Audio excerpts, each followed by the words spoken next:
Banks and Fitness America, Monday after the game.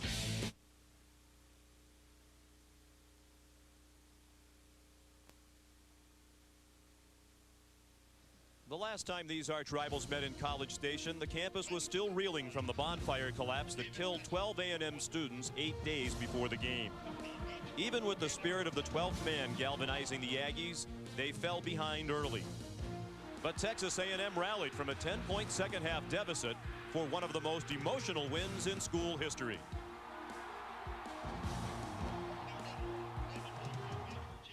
A win for the Aggies in this year's matchup would be an even greater upset because Texas has become a barnstorming blowout machine, steering their high-powered offense around opponents at will.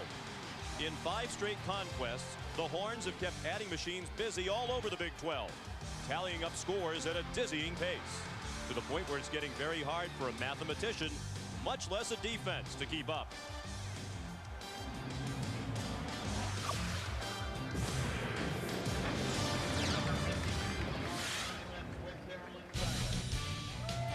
Welcome back live to one of college football's loudest venues, Kyle Field, where today Texas A&M plays host to number 6 Texas.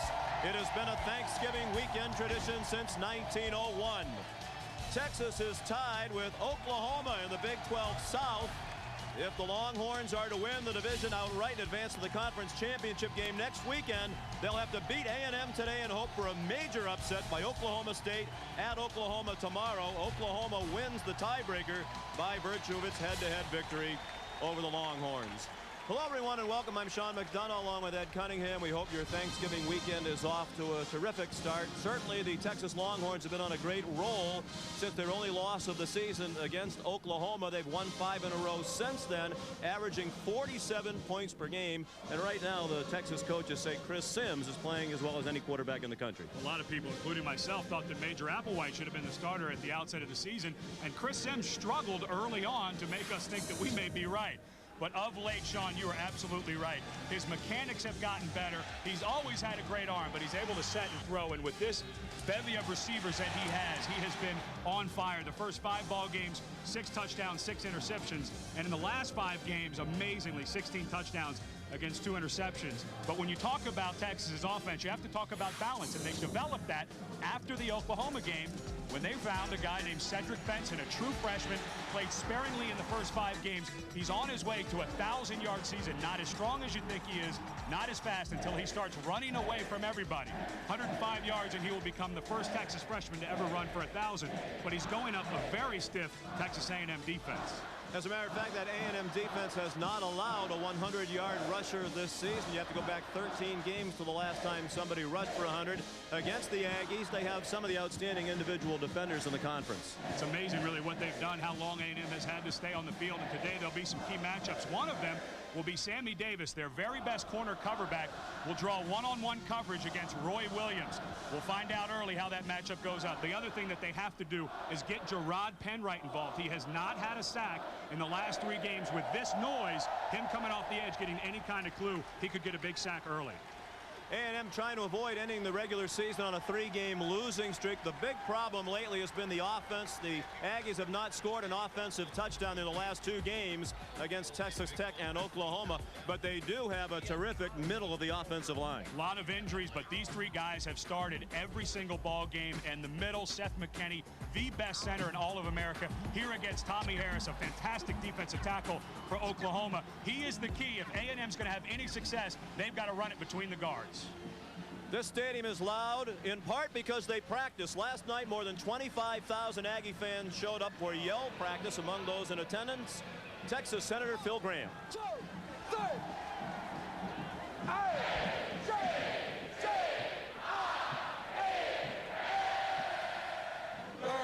University, so long to the orange and the white.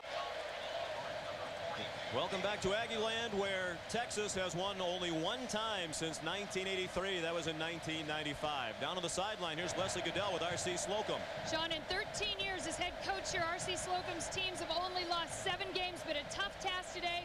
Coach Slocum facing the number 2 Texas defense, and you have an offense that's been riddled with injuries. As far as Jamar Taylor, your leading receiver, and Derek Farmer, your leading rusher, what is their status and how's the offense holding up? Well, unfortunately, neither one of those young men are suiting up. They haven't practiced, and they're both injured and didn't suit up for the game.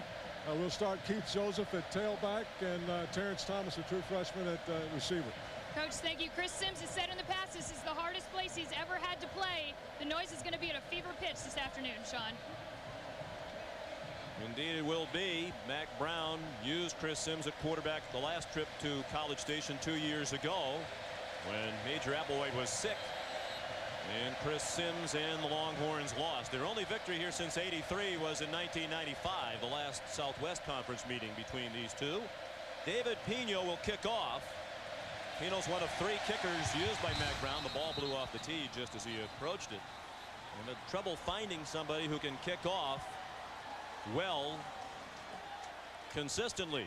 David Pino, Dusty Mangum, and Dan Smith have all tried it. Today they're starting with the true freshman Pino from Wichita Falls, Texas. He's kicking off with a gusty breeze at his back. Texas won the toss and deferred, so A&M elected to take the football, and Mac Brown wisely took this gusty breeze blowing at about 20 miles per hour from right to left as we look down on it from the press box. I really like that decision, Sean. Might as well come out, and A&M's had trouble throwing the ball. They have new receivers in there. Make Mark Ferris early in this game throw into the wind. He's trying to counteract some of this noise his team's going to have to deal with early. Sammy Davis and Terrence Thomas back deep. You heard R.C. Slocum, the bad news. They're playing without their leading receiver, Jamar Taylor, and their leading rusher, Derek Farmer, due to more injuries. Terrence Thomas, true freshman, stopped near the 25-yard line. They'll spot him down at the 24. Tackle made by Irvis Hill. Mark Ferris, the 26-year-old junior quarterback, one of the best passers in A&M history, but with an inexperienced cast around him, and an injury-plagued offense throughout this season, he has not had as fine a season as he had last year. He still managed to throw for nearly 200 yards per game. Last year, the Aggies threw for 235 yards per game. As R.C. Slocum said, Keith Joseph opens as the tailback, and he drags a tackler with him, the defensive end, Kalen Thornton, able to take him down after a gain of 5. It'll be Weber, the fullback, and Joseph, the tailback. Carragher, a converted defensive lineman, has not caught a pass this year. And the freshmen, both true freshmen, Murphy and Thomas. And the strength of the unit, as Ed said at the top of the telecast, the middle of that offensive line with McKinney making his 49th start. Yates and Whitley, the guards, Mahan, and the true freshman Jamie Hightower, celebrating his 19th birthday today, the tackles. Out of the shotgun on 2nd and 5. Ferris has a man open, and the pass incomplete. Looked like Murphy hesitated in the middle of that route. Ferris thought he was going to stay on the run, and the ball was too long. Up front for the Longhorns, Corey Redding, Maurice Gordon, Marcus Tubbs, and Kalen Thornton. The linebackers, Tyrone Jones, D.D. Lewis, a 4-year starter, and Everett Rawls. And arguably the best secondary in the country. All 4 of them at one time were cornerbacks. Brooks and Vasher made the transition very nicely this year to safety. Vasher has 6 interceptions. Flag thrown from the official on the line of scrimmage on the far side of the field. Very early on, Sean, we see a ball thrown down the field. Prior to the snap, false start on the offense, 5-yard penalty, still 3rd down.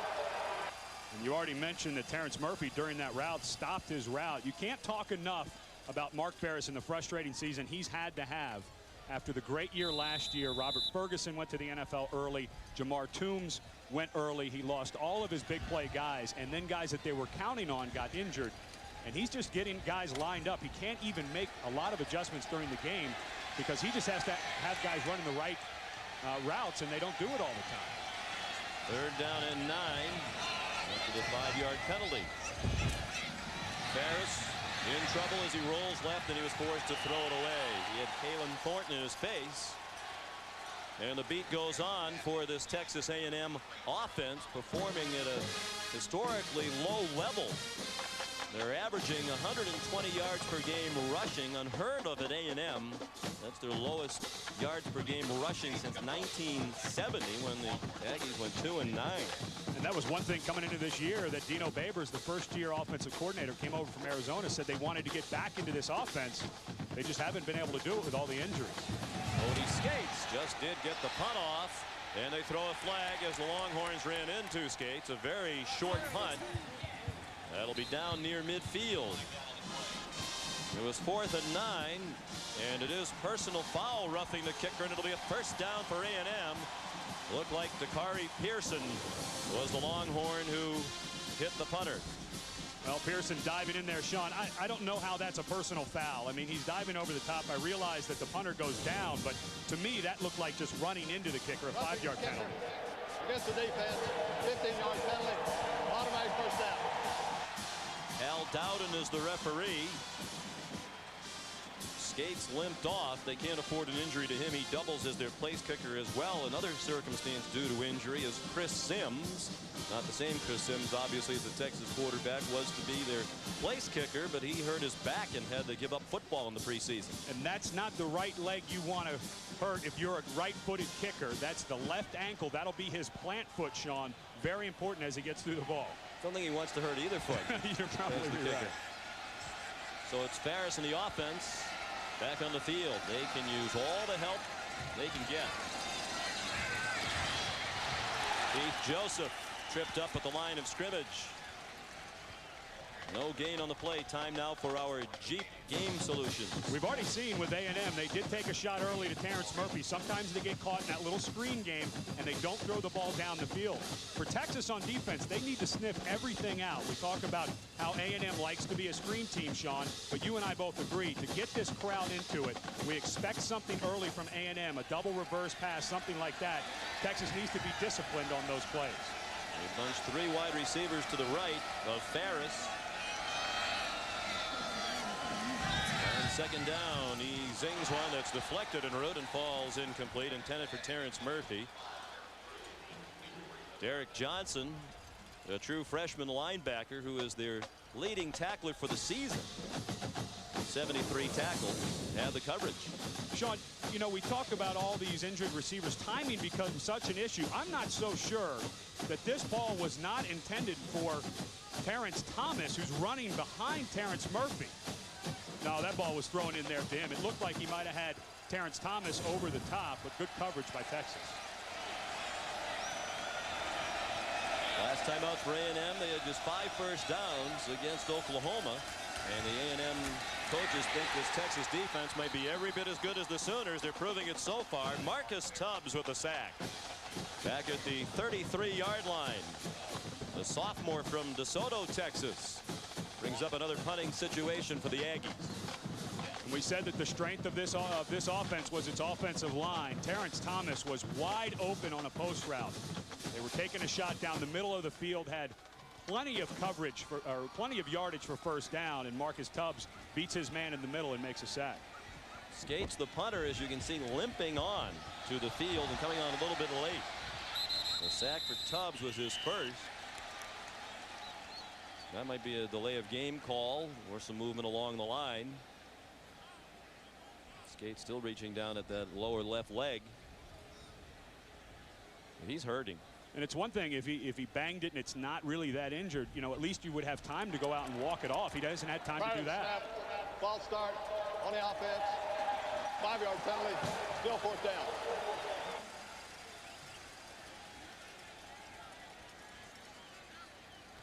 R.C. Slocum, one of the winningest coaches of his era, 7th winningest coach in the country during his time here at A&M, but with the losses mounting, they're in danger of losing at least 4 games for the 4th time in 5 years.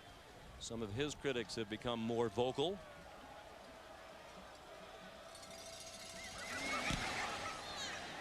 Not a very good punt. Short and wobbly, and a fair catch made by Nathan Vasher at the 38-yard line. The Texas offense on the field for the first time when we come back after a 35-yard punt.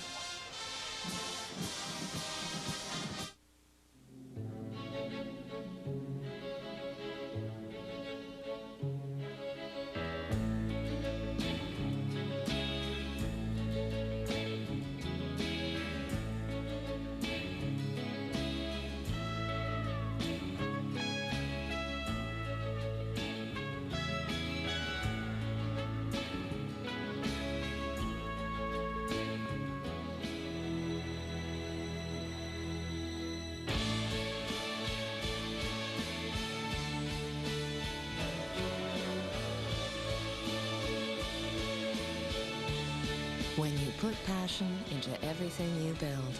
It's hard to just let go.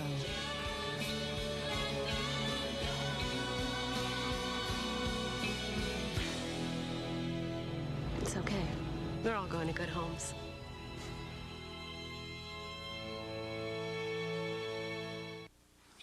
After Dad's stroke, he had to go into a nursing home. Well, it was okay. It was nearby. Yeah, but it wasn't like home. After a couple of months, we could bring him here and take care of him. He likes it better here. Right, Dad? Food's better. Flexible benefits for ongoing care from Mutual of Omaha. Social life is not much. Helping families take care of one another for over 90 years. You gotta have fun. A little bit of celebrating does not bother me. These are great athletes playing the game of football. That's a celebration. That's fun. That's because you ain't got no rhythm, man. It's about individuality, Chris. It's called professional football. Act like a professional. Stop talking about professional and organized. They're kids. Let the kids have some fun. I'll show you some fun. Oh, no, he didn't. No, he didn't. NFL Countdown, Sundays, 11 a.m. Eastern on ESPN. All ready for the big game, Mikey? I'm all set. I'm all pumped up. Look at this. Check this out. Oh, that looks great. You can put your arms down now. Okay. This could be a problem.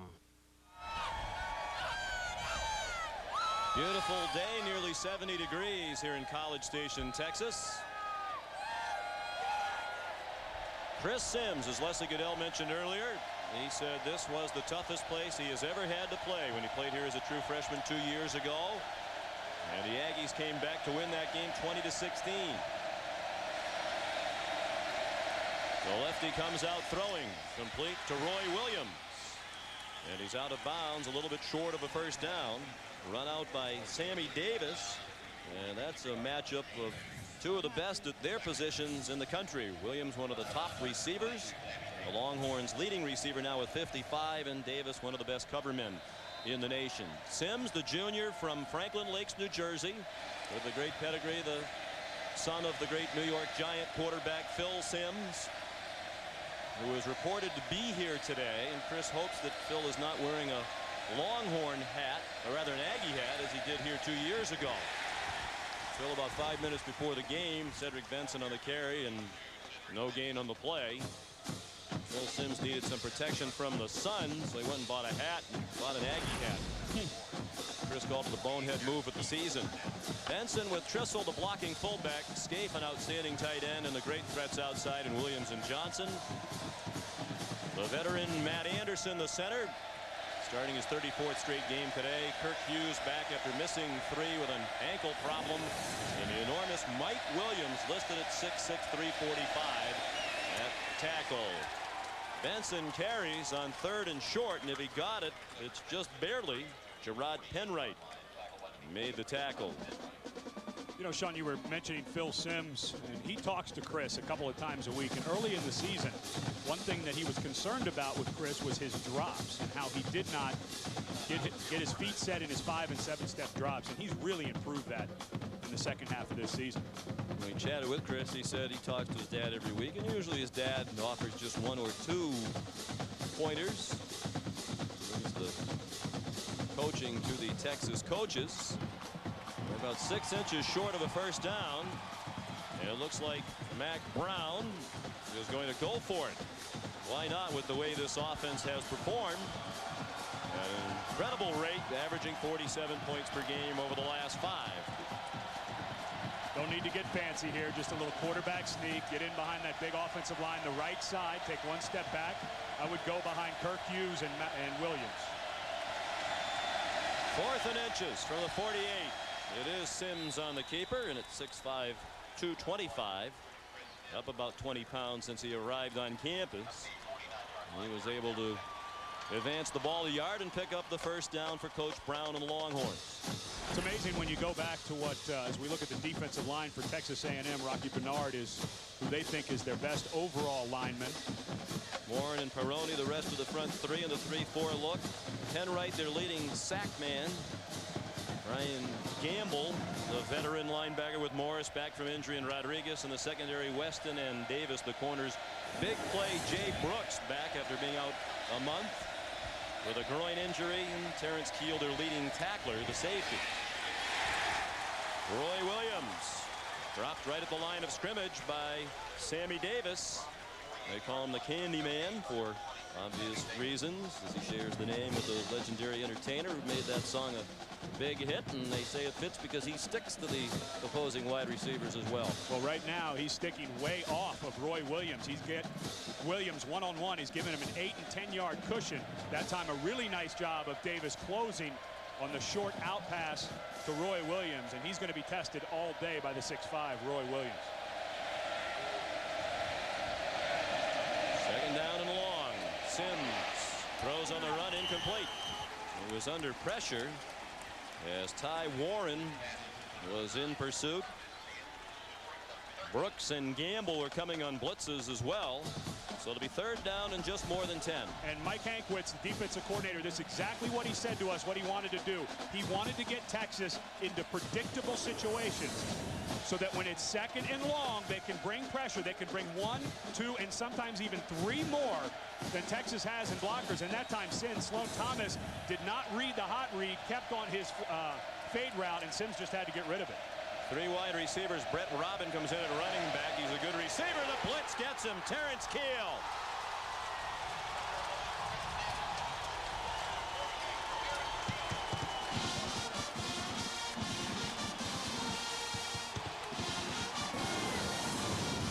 Right here, bottom of your screen, and Keel has been on a tear lately. This is as much of an out-and-out blitz as you can. Brought 7 rushers. All the other 4 were back covering one-on-one. You just can't pick that up. Texas has to block that inside out. You can't let a man run three through the A-gap. Ryan Bradford with a shank off the side of his foot and out of bounds along the far sideline. And the official over there still hasn't stopped. Finally, they'll mark it at the 40-yard line. Just a 19-yard punt. No score of the first quarter in College Station.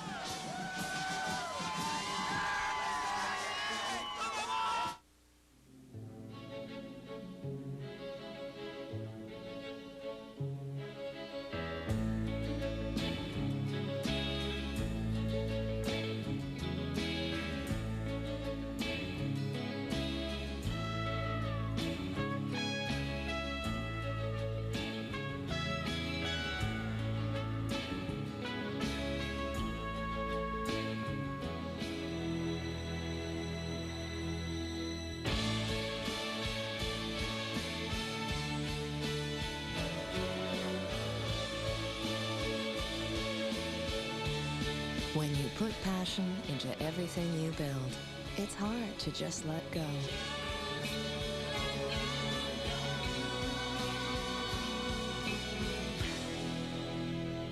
It's okay. They're all going to good homes.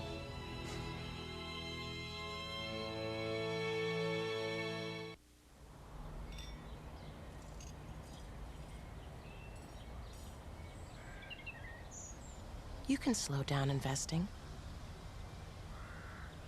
You can stop investing entirely. But you can't stop daughters from falling in love. Hi, Daddy. Which is why your Morgan Stanley financial advisor will never let you lose sight of what you're investing for.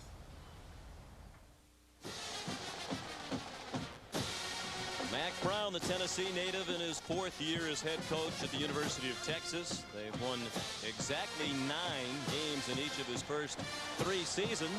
Chance to win a 10th today. They haven't won 10 games in a year since 1995.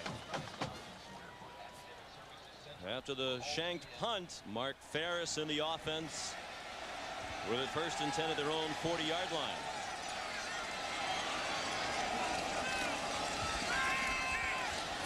Keith Joseph, the redshirt freshman from Houston, tackled by Maurice Gordon. Sean, we've been talking the entire game about Texas A&M's offense. With the injuries mounting, they have really gone south in their production. In the first 5 games, of course, 5-0, 127-64, and they've gone the other way, -12. In the last 5 games, Sean, an interesting note, the opponents have had 113 more offensive snaps. They've just not been able to sustain any drives. And nothing doing for Joseph. Again, it's Maurice Gordon, a senior from Mesquite, Texas. Maurice is married. He and his wife Sonia have 2 sons. He played defensive tackle and defensive end this year. Part of what you were saying about A&M struggles lately, you have to give credit to the fact that they've played some outstanding defensive teams. Oklahoma in their last game. Texas Tech, a pretty good defense 2 weeks ago. Iowa State, Kansas State, and Colorado, the other teams they faced during that time. But a lot of the problems have been of their own doing. There's not enough weapons to make plays and move the chains consistently. 3rd and 10, and the pass incomplete. Looking for Greg Porter, a wide receiver who's missed 5 games with a broken foot, and that has hurt their passing attack. The junior from Keller, Texas, like Mark Ferris, a talented baseball player. Ferris once a minor leaguer in the Pirates organization. Porter spent last summer playing rookie league ball in the Anaheim Angels system. And early on, Dino Babers, the offensive coordinator, rolling the pocket. He does not want Ferris sitting back there because Texas will get after you with the blitz. He doesn't want him to be a sitting duck. Skates has this one blocked. Picked up by the Longhorns. It'll be a touchdown for Texas. Blocked by Roderick Babers and run in by Tony Jeffrey.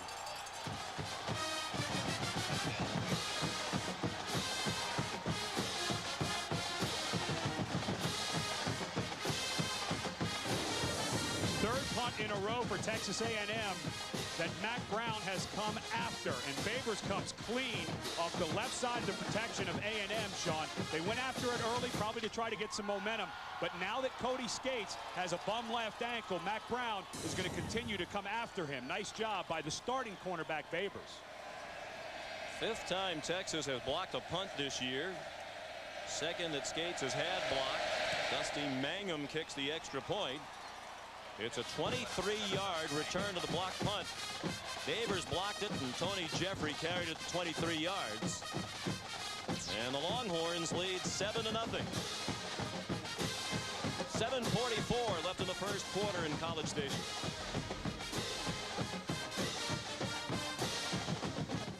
As a touchdown boogie coordinator, I'm called upon to be a miracle worker. Like this one kid, Nebraska. This guy is rhythmless. What do you think you're doing? So, I worked on him, broke him down. That's a chicken, but it's not funky. Build him back up until the moment that I saw him out there, I was proud like a father. When a father sees his little boy grow up and become a ballet dancer. Bud Light celebrates those who like to celebrate.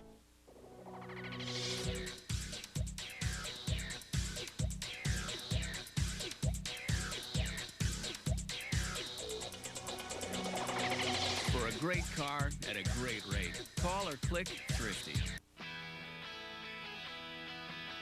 All across the country, people have places to go, things to do. So they go Midas for total car care. Need an alignment? We do that. Air conditioning? We do that. Brakes? We do that. Oil changes? We do that. Batteries too. Of course, mufflers. And we do all that with our certified technicians and our nationwide guarantee. So for total car care, who does it all? Midas. We do that.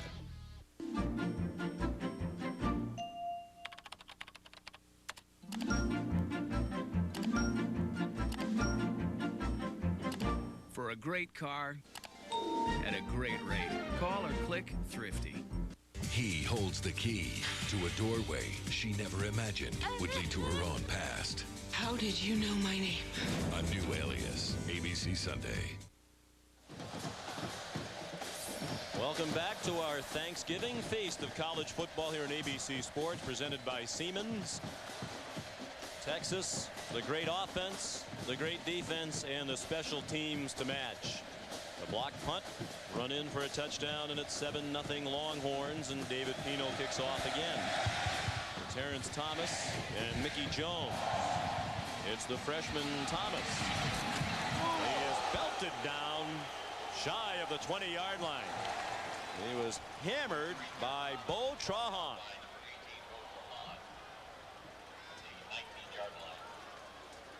Trahan, who's listed as a backup quarterback for the Texas Longhorns, is also their leading tackler on special teams. He's a holder, and that is right up under the chin. You wouldn't expect a quarterback to be able to hit like that, but he is a terror on special teams for Mac Brown. They list him at 5'11", 200 pounds. He used all of that frame to lay the wood to the return man Thomas. From the 19-yard line, Mark Ferris trying to do a lot of gesturing around the line of scrimmage to get this inexperienced offense together. That was a good call. Heath Joseph found a hole, and a rare first down for the Aggies. Out to the 30-yard line, a run of 11. It was Tyrone Jones making the stop with help from Ahmad Brooks. And the difference in that running play compared to ones that we've seen early in the game is it hits very quickly. This is a zone blocking scheme by Texas A&M. Earlier, Dino Babers was calling some traps, some counter-type plays, and because of the speed in the middle for Texas, I think that A&M can overpower them one-on-one, but you cannot have long developing plays against this kind of speed. Second first down for A&M. The other one was on the roughing the punter penalty against the Longhorns. Ferris has to throw it away. Jermaine Anderson was putting the pressure on Ferris. And Mark's now 0 for 5 passing. Kind of get the feeling, Sean, that he just has a lack of confidence in some of these guys. That time Terrence Thomas came off. He had one-on-one coverage. The defensive back was so far off him, but he pulled the trigger on it. He didn't want to let it go, and then just a little bit of pressure late. Just doesn't feel comfortable with some of these guys running routes. There's two true freshman wide receivers in there now, and Murphy and Thomas, one to each side. The deep handoff, and Joseph stopped to the line of scrimmage by Kalen Thornton. He's a sophomore from Dallas. His dad Bruce played in the NFL and USFL. That he starts to show you, Thornton, the recruiting job that Mac Brown is doing here. He was a guy who came in here last year as a true freshman and fought his way onto the field and was really a surprise. Mac Brown has always been known for bringing good talent into the programs back at North Carolina and now here at Texas. Another third and long. Greg Porter in motion on 3rd down and 10. They try to fool him with the inside handoff, and Joseph is stopped short of the first down. A 7-yard gain, but Roderick Babers dropped Joseph about 3 yards short of the marker, and they'll punt again. They've had problems punting. The first time Skates was rough and injured. He took a hit from Dakari Pearson, and then on the other punt, it was blocked by Roderick Babers and run in by Tony Jeffrey. So now they go to the backup punter, who hasn't punted this year.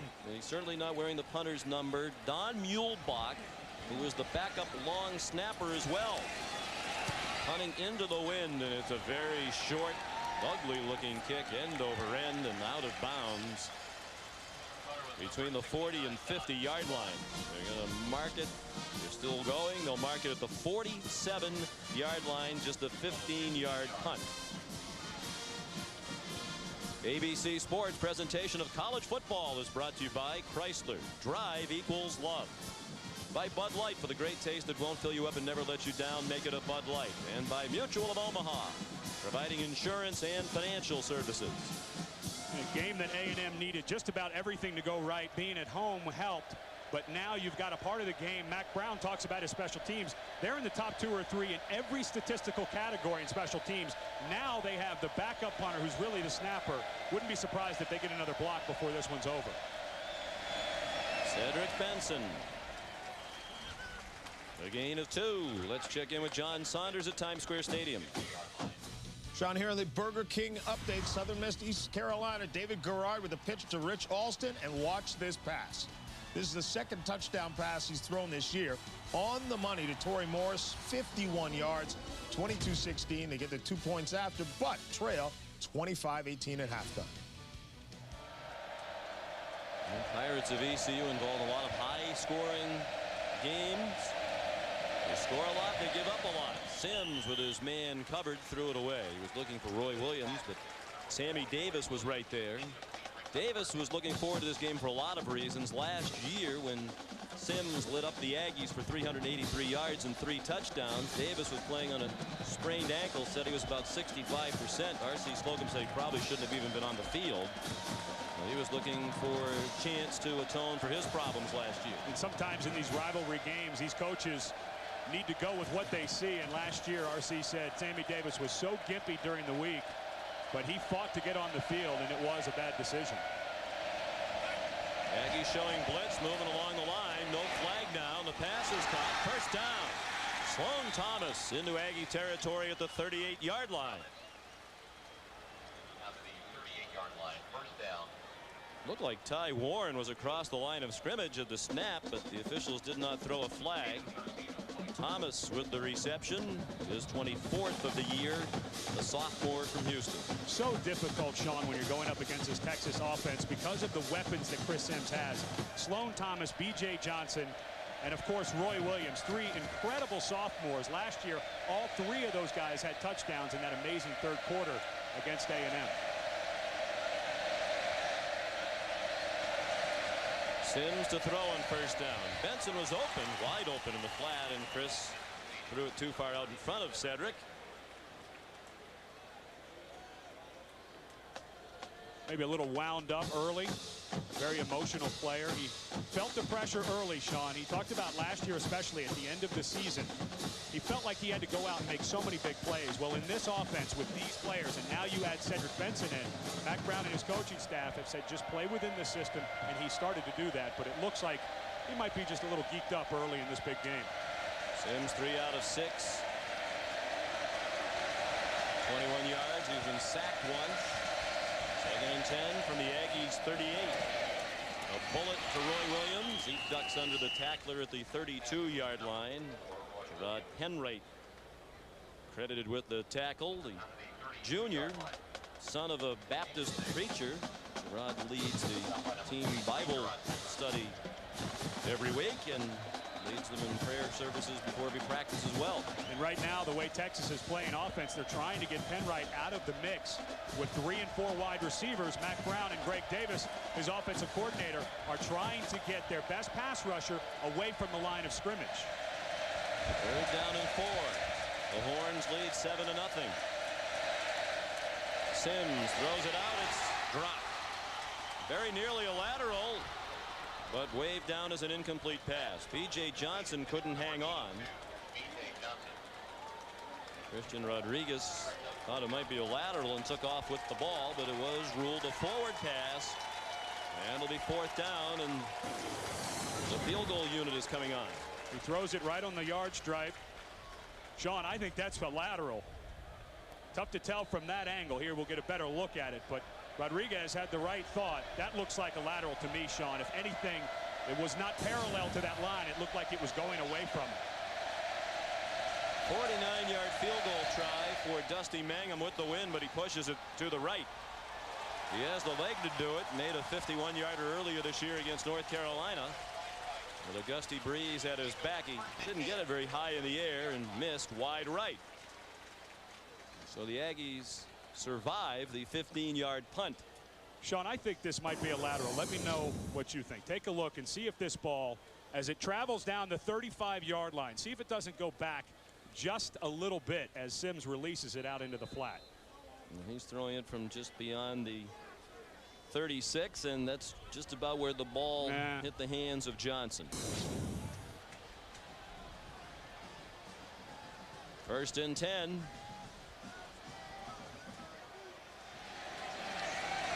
Aggies at their own 33. 3:37 left in the first quarter. And they're trying the middle, trying to take advantage of the terrific center, McKinney, and those outstanding guards. And Joseph reached the 36-yard line before he was sent back by Marcus Tubbs and D.D. Lewis. Last season, Warwick Dunn and Marshall Falk staged a thrilling back-and-forth battle that was decided in the final seconds by Dunn. Next Monday night, Tampa Bay will try to do it again against the powerful St. Louis Rams team that sits atop its division, the Bucks and the Rams. Monday Night Football on ABC. 2nd and 7. Harris has Misses one. Caught by Joe Weber out of the backfield. Still on his feet. Dragging horns into Texas territory. Down at the 48-yard line with a gain of 16.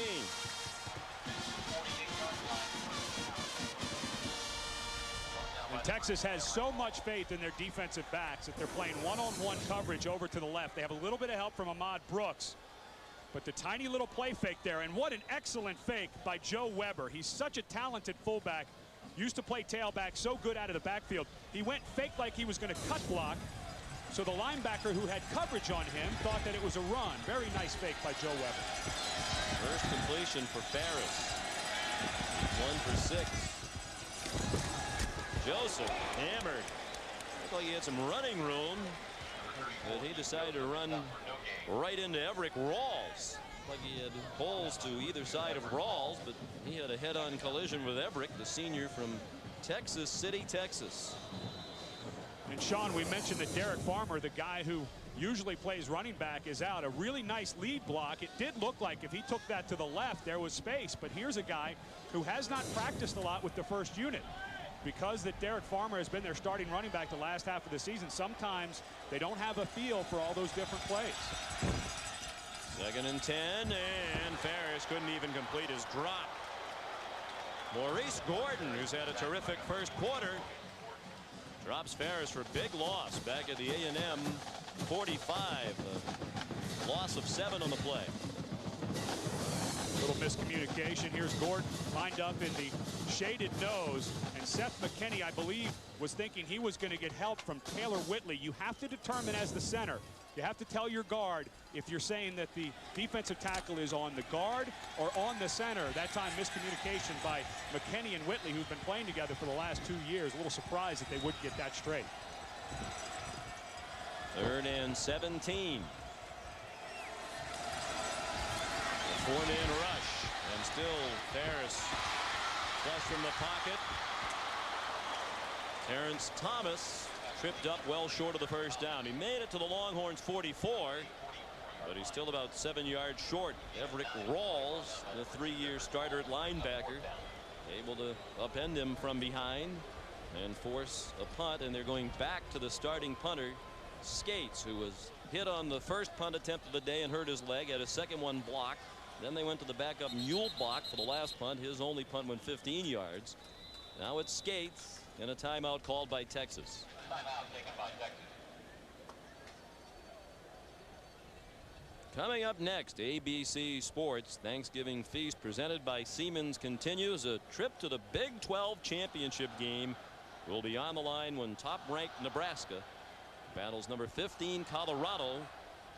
That's next right here on ABC. Nebraska's won the last 9, but the last 5 games between the Huskers and Buffs decided by a total of 15 points. Let's go down to the sidelines and check in with Leslie Goodell. Well, one of the Longhorns' biggest fans out here on the sidelines, Yankees pitcher Roger Clemens. And what do you think of your team this year? Well, it's great. We were able to catch the Kansas game right after the season ended, since our baseball season got pushed back into November. So it's been exciting. We got to see Benson a little bit. You know, he's done well in the state, and just you know, to be at home now with my 2 older boys and see some football and be here on the sideline. Thank Coach Brown, you know, and his staff for letting us come down and watch some football. People in Texas know about this rivalry, but people outside of Texas, how would you explain the intensity of this rivalry here? Well, it's very intense, especially when you're wearing burnt orange and you're in College Station. So it'll get very interesting for the day's over. Roger, thank you very much. Short punt by Skates, and it took a bad bounce for Cody. And it's spotted down at the 24-yard line by Everett Smith. Just a 21-yard punt. They're having trouble with the punts, obviously, but you also have to factor in the very gusty breeze into which they're kicking here in the opening quarter. Tomorrow, as part of our Thanksgiving feast presented by Siemens, it's a collision of 2 Big Ten teams. Michigan can clinch the Big Ten title with a win when they host Ohio State. That's tomorrow at 1 Eastern, 10 a.m. Pacific, and we know that the Fighting Illini of Illinois will be watching that closely. They clinched a share of the Big Ten title with their win yesterday against Northwestern. They'll win it outright and be the BCS representative of the Big Ten if the Wolverines lose tomorrow. Cedric Benson trying to become the first freshman to rush for 1,000 yards for Texas. And so far, he has nothing on the board. Christian Rodriguez and Marcus Jasmine drop him for a loss. That's 4 carries now for 0 yards for Benson. What a nice job by Jasmine and Ty Warren at the point of attack. Linebackers coming in to finish it off. But if Benson's going to have any chance to emulate his hero, Ricky Williams, who always had good games against Texas A&M, he's going to need a better push up front. Sims to throw on 2nd and long. Throws to the near side. Caught by Sloan Thomas. Terrence Keel wrestled him down with help from Gerard Penwright. That'll be the last play of the first quarter. Texas leads 7-0 on a block punt return for a touchdown. ABC Sports presentation of college football will return after this message and a word from our ABC stations.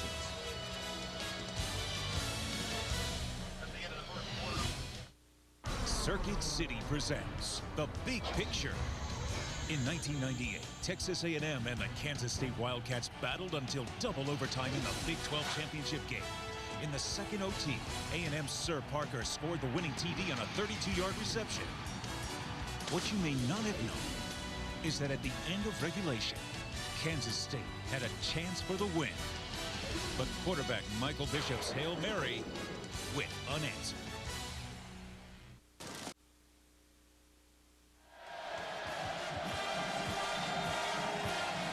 College Station. The defense has dominated the first quarter. The two teams combined for just 65 yards of offense, 40 of those belonging to A&M. The Longhorns lead on a block punt return for a touchdown. 3rd down and 9.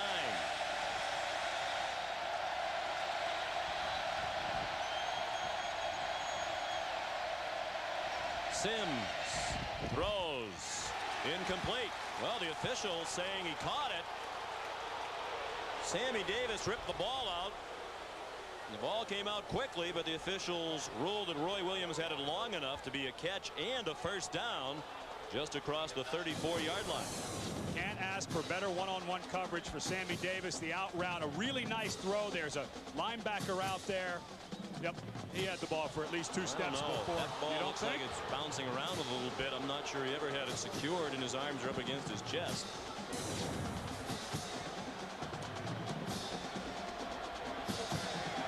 They did rule it a catch. And a first down.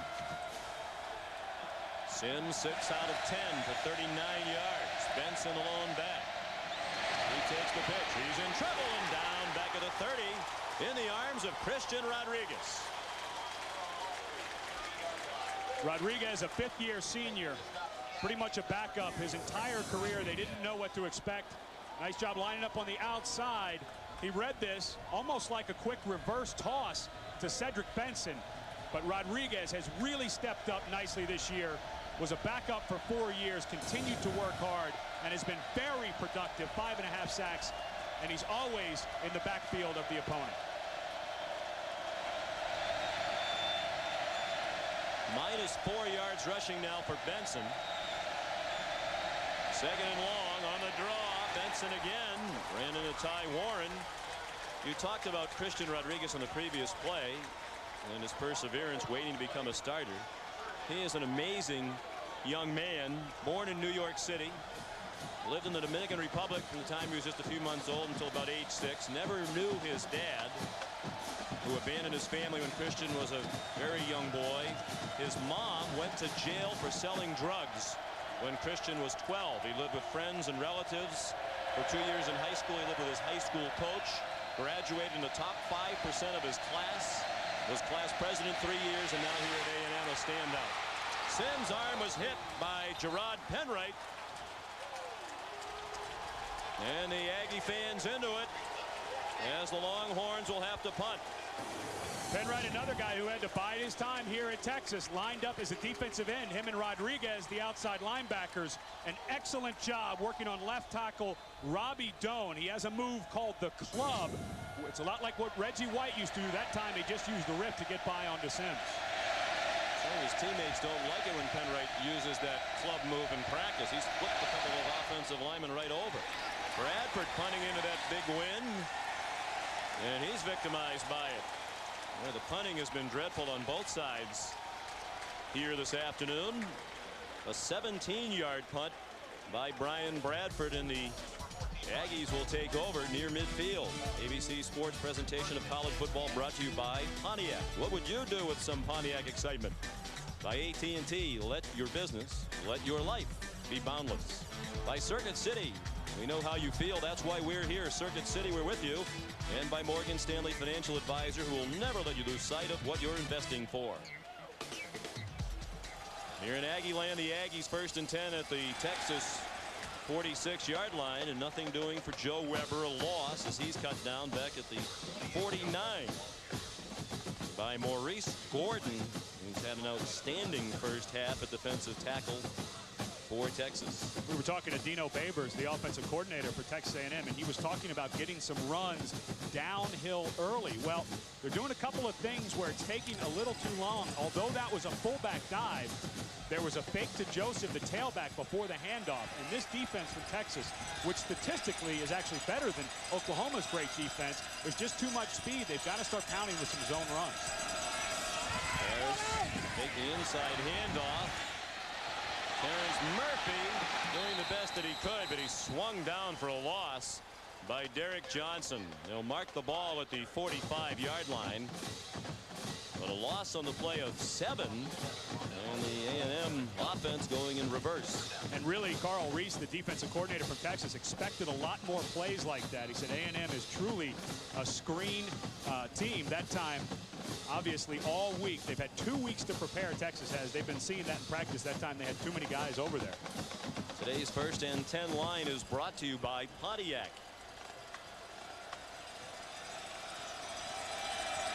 Third down and 19 for the Aggies. Their own 45. Flag down. There was movement along the line. Ferris thinks it's a free play. He's going into double coverage, and it is incomplete. Intended for Terrence Thomas. Ahmad Brooks broke it up. Roderick Babers was nearby, but it looked like the Longhorns might have jumped. And they did. So the Aggies will get another shot at a 3rd down conversion. Corey Redding was in the neutral zone. Looked like, no question, Redding was in the neutral zone, and that's why Ferris felt like he could take a shot down the field. On the defense, 5-yard penalty, still 3rd down. But he let that ball hang too long. He's got the wind at his back. If you get it up there and it hangs a little bit, and Ahmad Brooks, you had mentioned he was a cornerback, and Mack Brown and his staff deciding to go with 4 corners because with spread offenses, they've got guys who can all walk out there and cover. And Ahmad Brooks, Carl Reese said he is really the reason why our defensive secondary has been so good this year. 3 receivers bunched close to the line to the right of Mark Ferris. On 3rd and 14. He has time.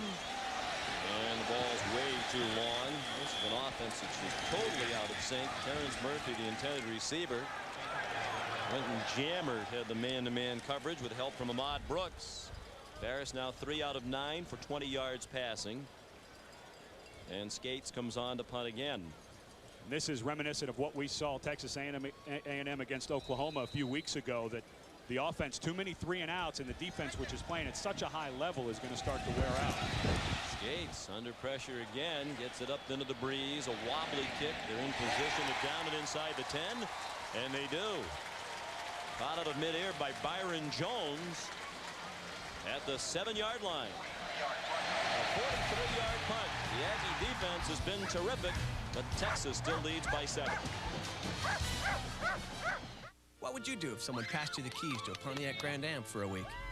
Now I'm getting psyched. I'm like, I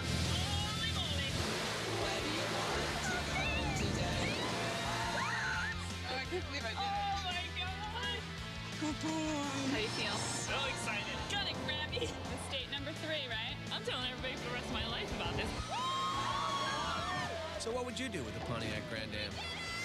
Tell us at Pontiac.com. Want to try that triple Lutz? What the heck? I got supplemental insurance. What's that? A Lutz? No, that something insurance.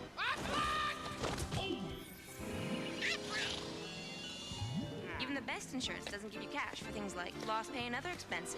This does. What does?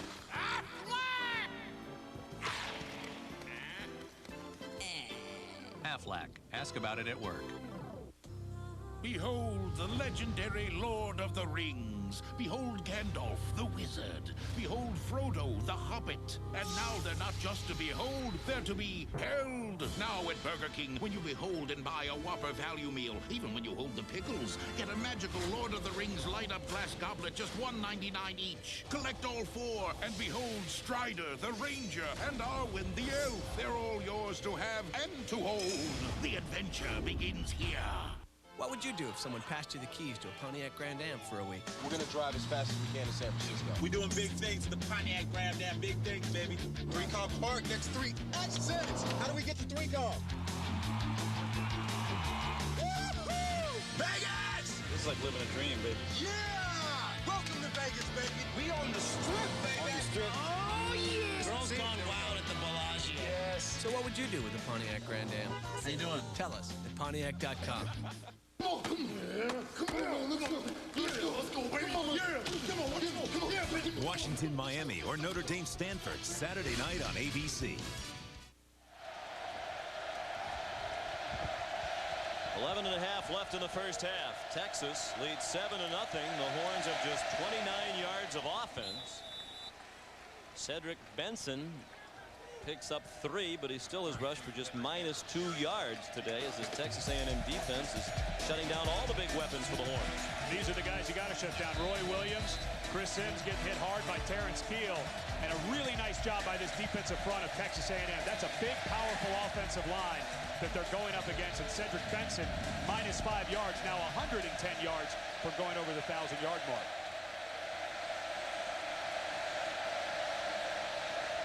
Sims off the play action, throws it from the goal line over the head of Matt Trissel, the fullback. Gerard Penwright forced Sims to throw it quickly. 6 of 12 passing now for 39 yards for the junior Sims. A play fake to Cedric Benson and then a naked boot, and Gerard Penwright does not bite at all. Got a nice shot on Sims. Penwright has not had a sack in 3 ball games, and although he hasn't had a sack early today, he has been a factor getting up the field. They can stop Texas here. The Aggies should get it back with great field position as the Longhorns would have to punt into this big wind. 2 out of 6 on 3rd down Texas. Sims zips one incomplete, a little bit low and behind Roy Williams.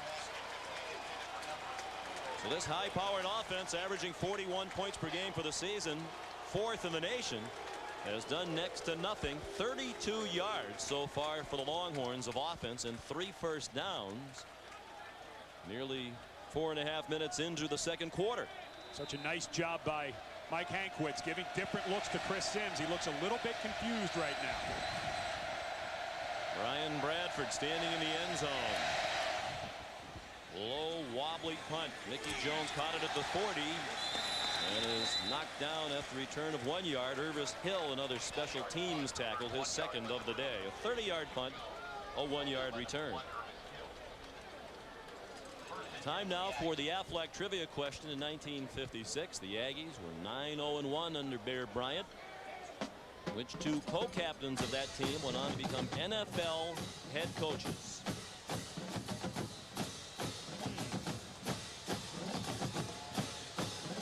There's the legendary Coach Bryant, coached here in the mid-50s.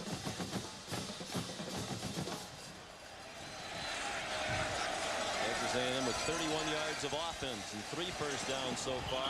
Ferris off target, looking for Joe Weber.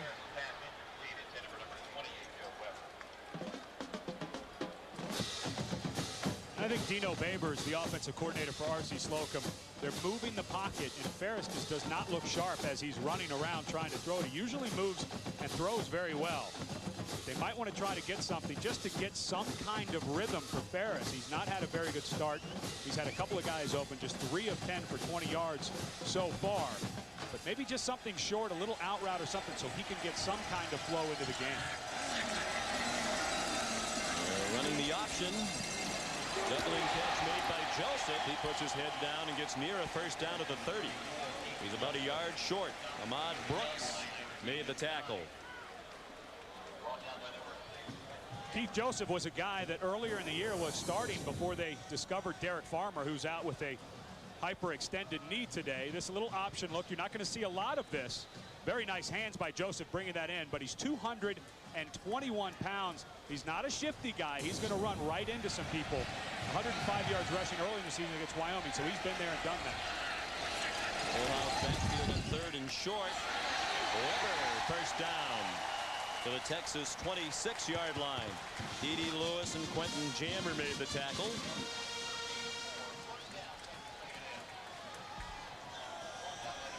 Joe Weber gives you such a nice weapon on offense, and the way that Mark Ferris has looked a little shaky. They've been pretty good up front for Texas A&M so far. That offensive line doing a nice job. Start mixing Weber and Joseph in there. Take a little heat off Ferris, and then maybe the play action will start to become a factor later in this quarter and into the second half.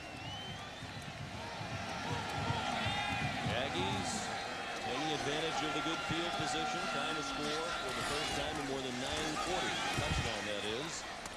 Joseph on first down gets 2 to the 24-yard line. Maurice Gordon another stop. And the other thing too, Sean, with them trying to establish the running game, you mentioned earlier that they're averaging the least amount of rushing yards they have since 1970.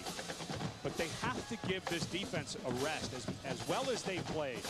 With Texas and the weapons that they have on offense, this defense from A&M needs a little breather here going into the end of the half.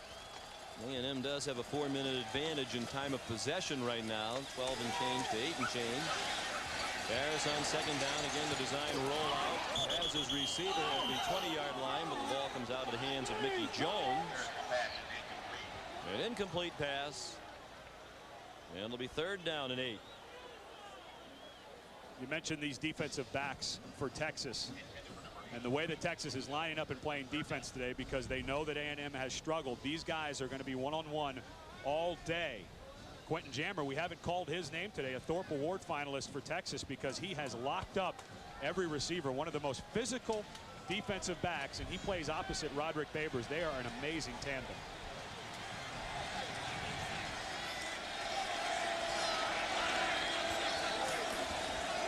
Harris on 3rd and 8 sets up a screen, and Weber is belted down immediately. Dakari Pearson, who comes in as a nickelback. Nice play by the sophomore from Dayton, Texas. Cody Skates on to try a field goal. Remember, he's also the punter who injured his leg when the Longhorns roughed him on the first punt of the day. We'll see if that has any effect on the field goal kicking. Strong breeze at his back. 42-yard field goal try. Wes Bodovich, once a quarterback, is the holder. There's a long field goal of 48 this year. That wasn't close. That was an Ed Cunningham tee shot. Duck hook, low and left all the way. You mentioned he only took over the field goal kicking duties this year when Chris Sims, who would have been their field goal kicker, had trouble with his back. Not even close. Still 7-0 Horns.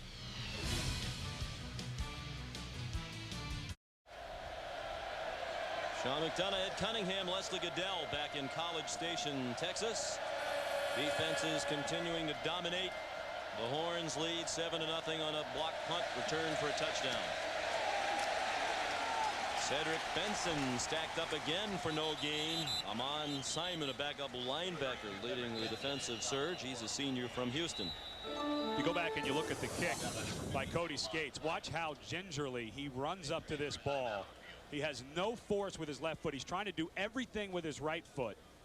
Hence the Ed Cunningham duck hook, because he has to over-rotate with that right leg. They have to consider putting Matt Douglas in if they have any more attempts. I know he has no attempts this year, but that just didn't look good for Cody Skates. And that's why he's come back in the game, because he feels he's okay to kick, obviously struggling right now.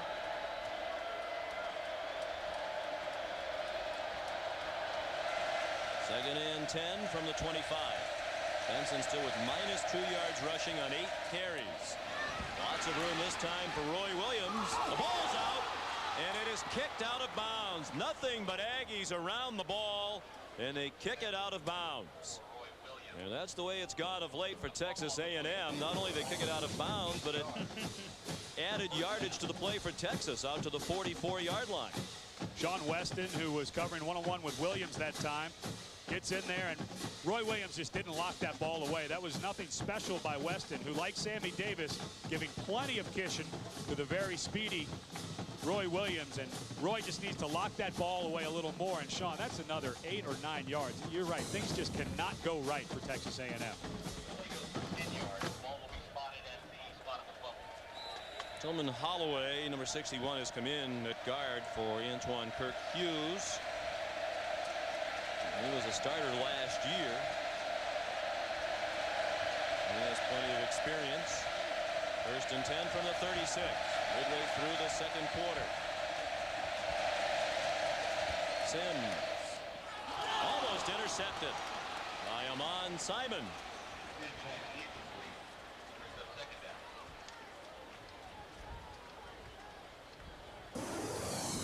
4-3 defense. Simon lined up right here as he takes his drop.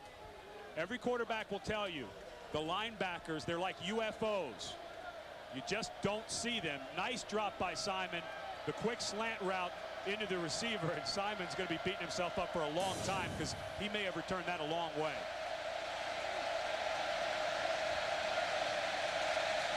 On 2nd and 10, Sims in trouble.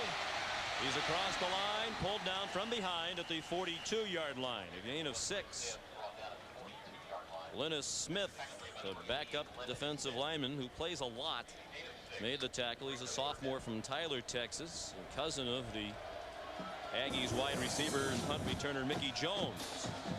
Change up, defensive ends become linebackers. That time a very nice job by Ty Warren getting Sims out of the pocket. We've talked about the health of the A&M offense, but Mike Hankwitz, defensive coordinator, said that this is as healthy as his defense has been in over a month because of that bye week, able to rotate some guys in on that defensive front and keep them fresh.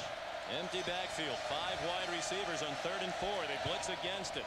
Sims throws it incomplete. Not on the same page with Sloan Thomas.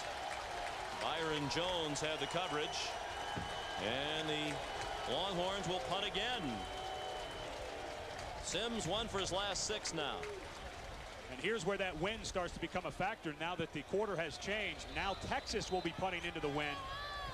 A&M already going to end up with decent field position, but you got to think it'll be aided. A lot of guys on the line of scrimmage, maybe a rush. Bradford with a good punt this time into the wind. Mickey Jones caught it at the 18. And he's down at the 23-yard line. Bo Trahan made the tackle. 6:15 left in the first half. Texas leads 7-0. Elway nothing, and I like John, but my 7-year-old could have scored against that soft coverage. You're saying Elway went 98 yards because the Browns played to prevent defense? That's exactly what I'm saying. Sterling, I don't think so. I played in the game. It was a great drive. Why you dissing Elway anyway? No reason.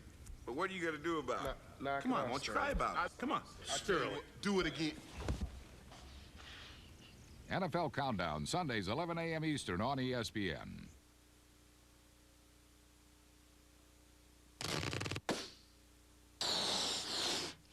AT&T's broadband technology can expand your company's growth potential with virtual private networks, secure, scalable, high-speed telecommunication systems that can take any shape you like.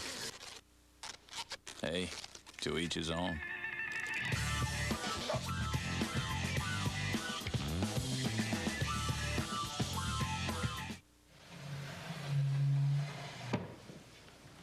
You can slow down investing. You can stop investing entirely. There was one man who had a funny hat. But you can't stop curious toddlers from one day becoming college freshmen. And there was a small man that someone put him in a bird cage. Which is why your Morgan Stanley financial advisor will never let you lose sight of what you're investing for. And we haven't cured cancer.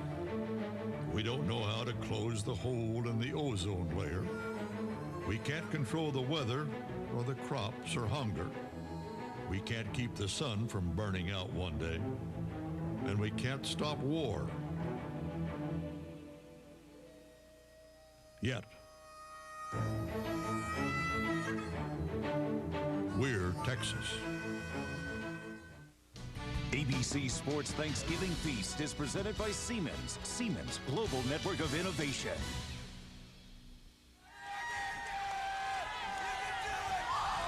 Seven 0 Texas. And the struggles of the A&M offense have not diminished the enthusiasm of this crowd. The Longhorn offense has been just a little bit better by 4 yards. We'll combine these two teams for under 100 yards. For more than a quarter and a half. Ferris almost lost the handle right off the snap. Managed to hand it off to Keith Joseph, who picked up a yard. Maurice Gordon made another tackle. Time to answer our Aflac trivia question. They were undefeated with one tie in 1956 with the Aggies under Bear Bryant. Two co-captains went on to become NFL head coaches. Gene Stallings and I don't know. Not even close on the second. Can't even get a guess. Jack Pardee. It's a good trivia question. Ferris sets up a screen. This one is promising. Joseph out to the 38-yard line. Derek Johnson, the freshman, made the tackle. A gain of 16. Texas was expecting a lot of screens from the Aggies, but still A&M managed to pick up 16 on that one. Mark Ferris with the play fake to Joseph, rolls to his right, comes all the way back. A really nice job of selling the fake. A&M had been moving the pocket early on with Ferris just going to right or left and throwing that way. This time Dino Babers takes advantage of that flow action that he's been running early on. It comes all the way back to Joseph. A really nice call by Babers. Joseph, the tailback. Stacy Jones in at fullback now. Play action pass. Ferris with a rare deep ball, and it's too deep, and it is intercepted. Ahmad Brooks with a second interception of the year, and the Longhorns take it back on their 5-yard line. Terrence Thomas was the intended receiver.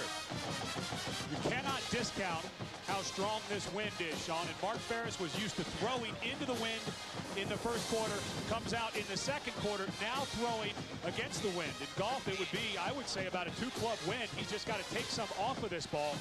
Didn't exactly have Terrence Thomas running free wide open, but Ahmad Brooks, again, a sensational guy. They did not know how he would adjust going from cornerback to playing center field. Well, Carl Reese has said, better tackler than we thought and a much better free safety than we expected. Well, given the problems they're having with their punters, the injury to Skates, this may not be such a bad thing for A&M in this game. A field position. They have the horns going into the wind back on their own 5-yard line. Benson finds the running. Very difficult again. Evan Peroni and Brian Gamble made the tackle. Coming up on the Capital One halftime show, John Saunders and Terry Bowden will have their end of the year awards, and Terry takes a look at 2 age-old Nebraska traditions, football and farming, on the Capital One halftime show. Texas needs to be very careful here, Sean. I know they got second and long, but they cannot do something stupid. Sims has almost thrown 2 picks today. I think they need to stay conservative with the way their A&M offense is playing. Sims out of the end zone, incomplete, looking for Bo Scaife, the tight end. But we spoke with Mike Hankwitz, the defensive coordinator for the Aggies, and we asked him, this is such a great offense you're playing against. You prioritize the weapons you want to take away. He said, well, we have to start by stopping the run. And boy, have they done that to Benson today, who has 9 carries for 0 yards. And now here in the second quarter in a close game, now they have the wind as their on their side, so things playing into the hands for Mike Hankwitz. Brett Robin, who comes in passing situations, the lone back. 4 receivers spread the formation. Shovel pass to Robin with some running room, and a first down for Texas. Out to the 19. Sammy Davis made the tackle on Robin, a sophomore from Austin out of Westlake High School. He's played tailback and fullback for the Longhorns. This is such a nice call by Greg Davis. This was a play, the shovel pass, the players weren't excited about. They put it in before that Colorado game, Sean, and remember the play right before the half. When Sims pitched it to Cedric Benson, he took it 40 yards, and really Texas went ahead on that drive for good in that ball game. Good block on that play by Roy Williams to help spring Robin for the first down. From the 19, under 4 minutes left in the half. Sims on target to Roy Williams. Another first down to the 34. Sammy Davis made the tackle. 6 catches, 49 yards for Williams after a 15-yard gain. Time for the Pontiac drive summary. They're moving now after 4 punts and a missed field goal on the last 5 possessions. And we've talked about how good this Texas offense has been in the last 5 games, but this is by far the best defense that they've played down the stretch. Finally getting something going here. 3.5 left in the half. Sims throws another man open. B.J. Johnson gave up the first down yardage when he circled back, trying to make it into a bigger gain. Gain to the 42. Jared Morris and Sean Weston combining on the tackle.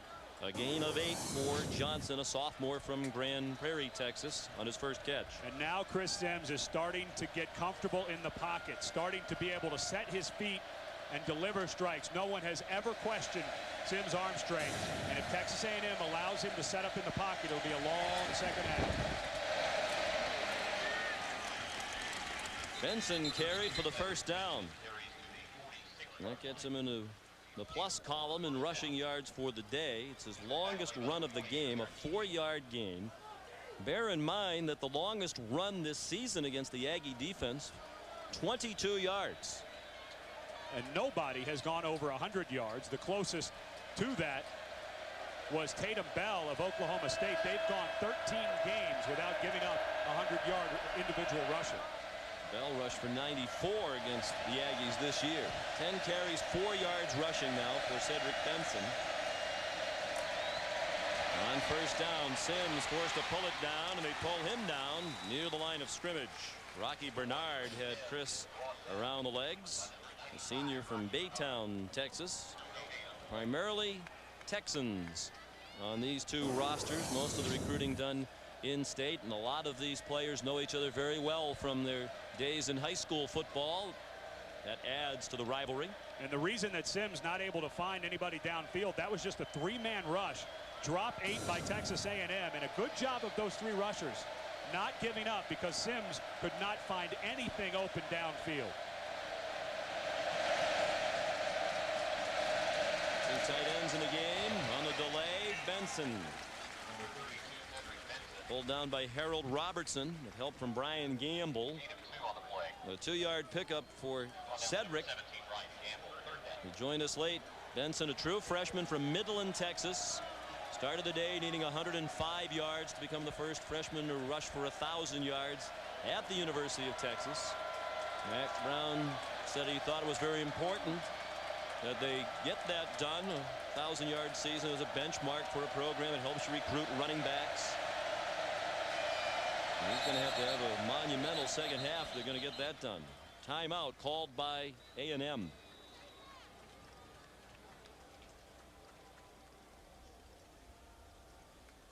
Time now for our Pacific Life game summary, and the kicking game has played a big part in this one. Cody Skates, who pulls double duty for A&M early on, injured his left ankle, and then Roderick Babers comes in and Jeffrey scoops it up and scores. And in a game with very little offense, that left ankle came back to haunt Cody Skates. He keeps telling his coach that he can play, but Sean, when you look at him plant that foot, he does not look healthy. Each team has missed a field goal. And punting problems on both sides.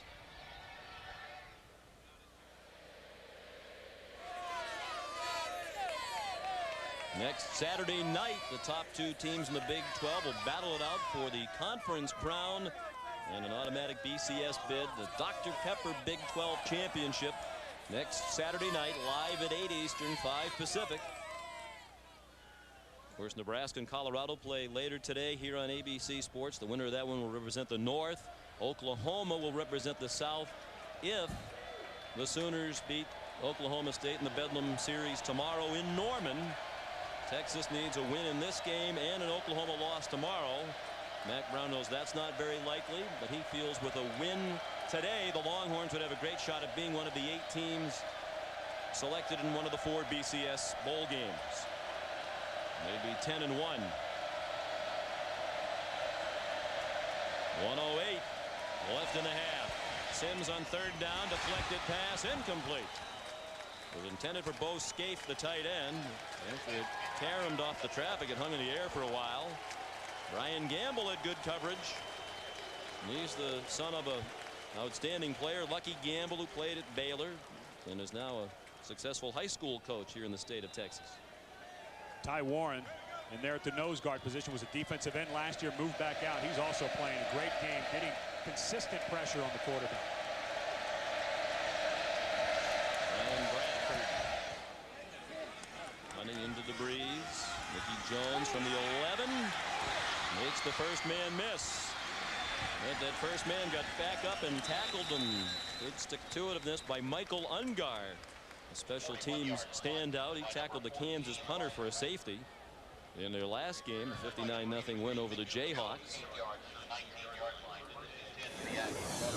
Let's take a look at the BCS action this weekend. Nebraska with a big one today in Boulder. Miami, a game you'll see Saturday night on ABC Sports, trying to avenge their only loss of last season to Washington. That game is in Miami. And Oklahoma taking on the Cowboys. Florida and Oregon are idle. You mentioned Texas trying to be, as Mac Brown said, the pretty girl left standing at the dance who gets asked by the BCS to come dance. In that Big 12 championship, Texas will be rooting for Oklahoma to lose because they could go above a 2-loss Oklahoma team. On the delay, Keith Joseph took the handoff. Tyrone Jones was not fooled by the faking. Each team with 2 timeouts left, and Texas will use one. Good job by Mac Brown, the way this A&M offense has been struggling. Again, Dino Babers calling a lot of running plays that are taking time to develop. The only thing that's really been successful for A&M is straight-ahead zone-type running. And right now, you get a feeling that R.C. Slocum would like to get out of here 7-0, but Mac Brown's going to make it very difficult with his timeouts. NFL fans will remember that last season's Monday night battle between Tampa Bay and St. Louis was one of the most exciting games of the season. They'll go at each other again from St. Louis Monday night at 9 Eastern. The Bucs and the Rams right here on ABC Sports. They won't have to worry about the gusty breeze inside the dome in St. Louis. Well, and I think Mac Brown would be very happy to see Texas A&M punt again. That's been the story so far in the first half with Cody Skates being hurt. He's come after nearly every punt except for ones into the wind. He's had a couple of returns set up, but with the way Cody Skates has been limping around, you would expect Texas, if they can force a punt, to come after another one. It's going to be hard to do that with only 1 timeout left. This is just 2nd down for the Aggies.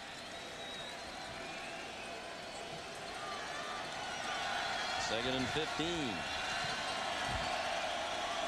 Only 5 first downs for A&M in this half, but that matches the totals that they had in their entire game last time out against the Oklahoma Sooners. Joseph will be spotted down back near the 18-yard line where his knee first touched. Well, and Mac Brown is not using those timeouts, Sean, because of how long that play took to take. They would not have been able to stop the clock before that 4th down. A&M would have been able to run it out. 92 yards of offense for Texas, 60 for Texas A&M, 12 first downs combined, 7 for Texas. The defense is controlling the proceedings throughout.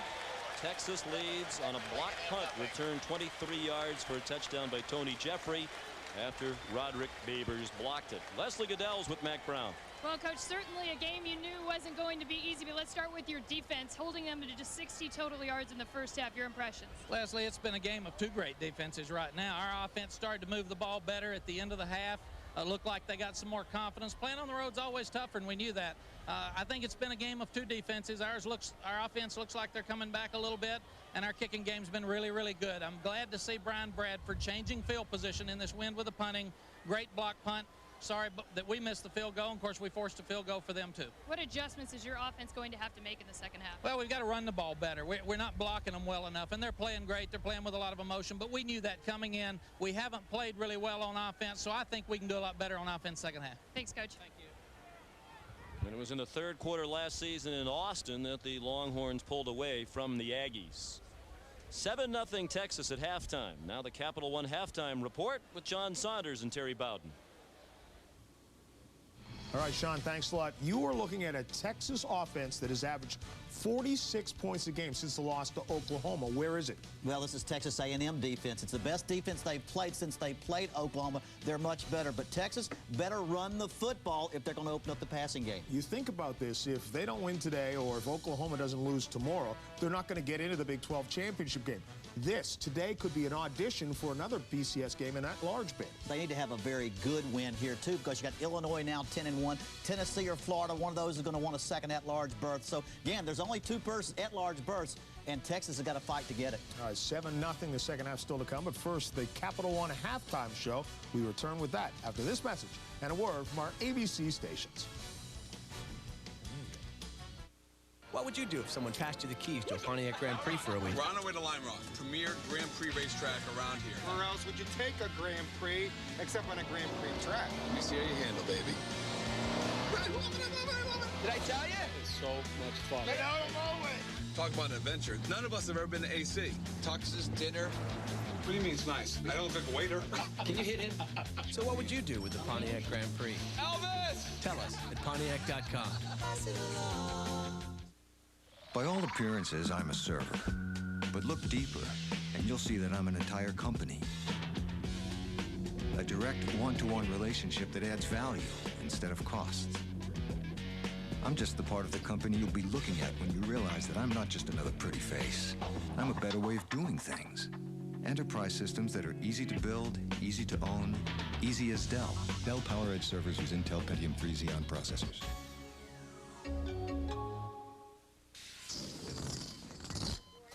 Oh, hello.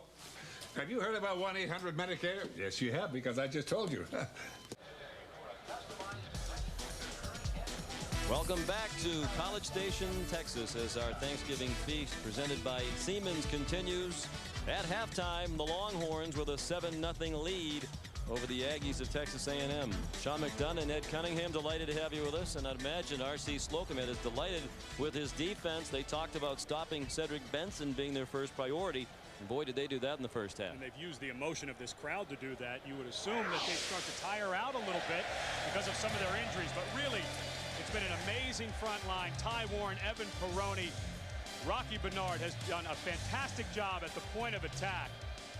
105 yards was what Cedric Benson needed coming into this game for 1,000 on the season.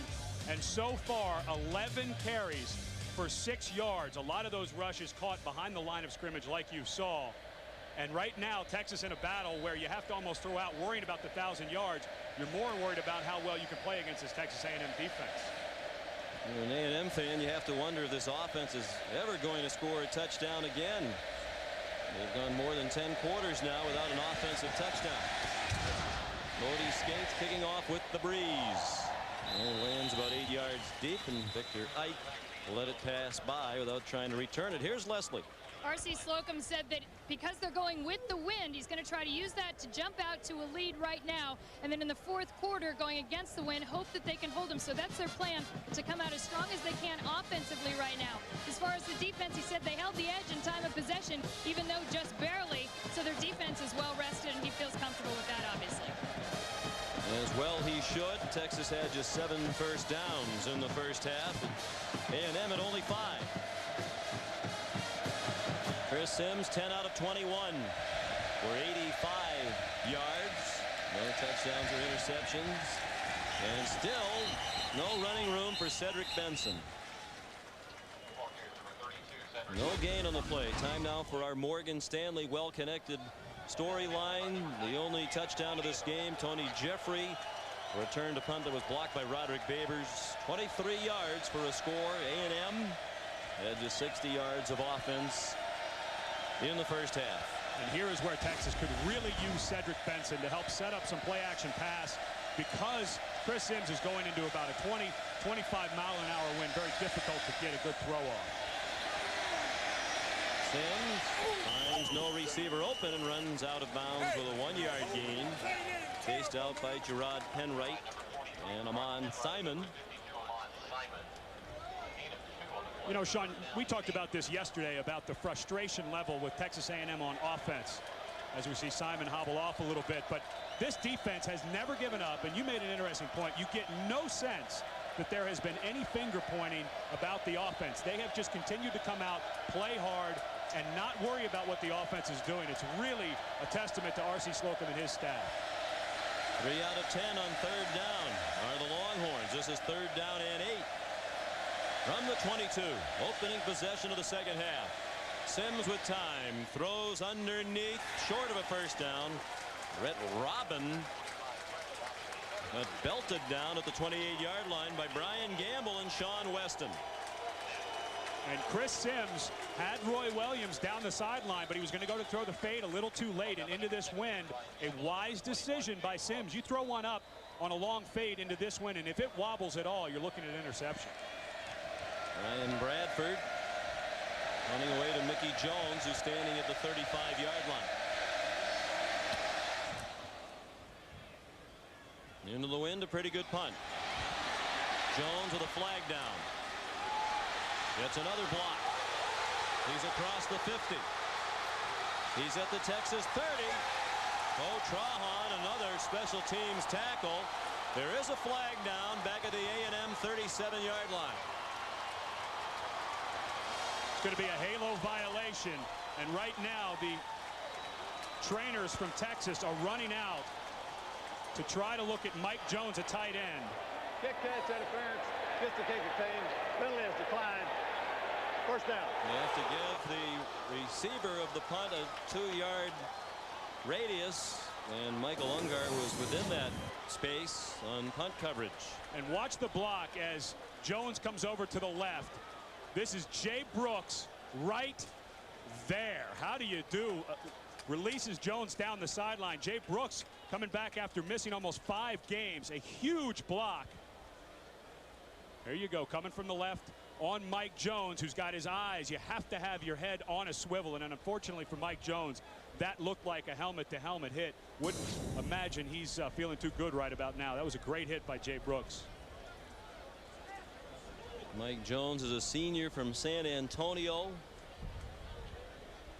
A starter at tight end in the past until he tore an ACL last season. He does play in a number of 2 tight end sets. There's a 36-yard punt, a 37-yard return, longest of his career for Mickey Jones.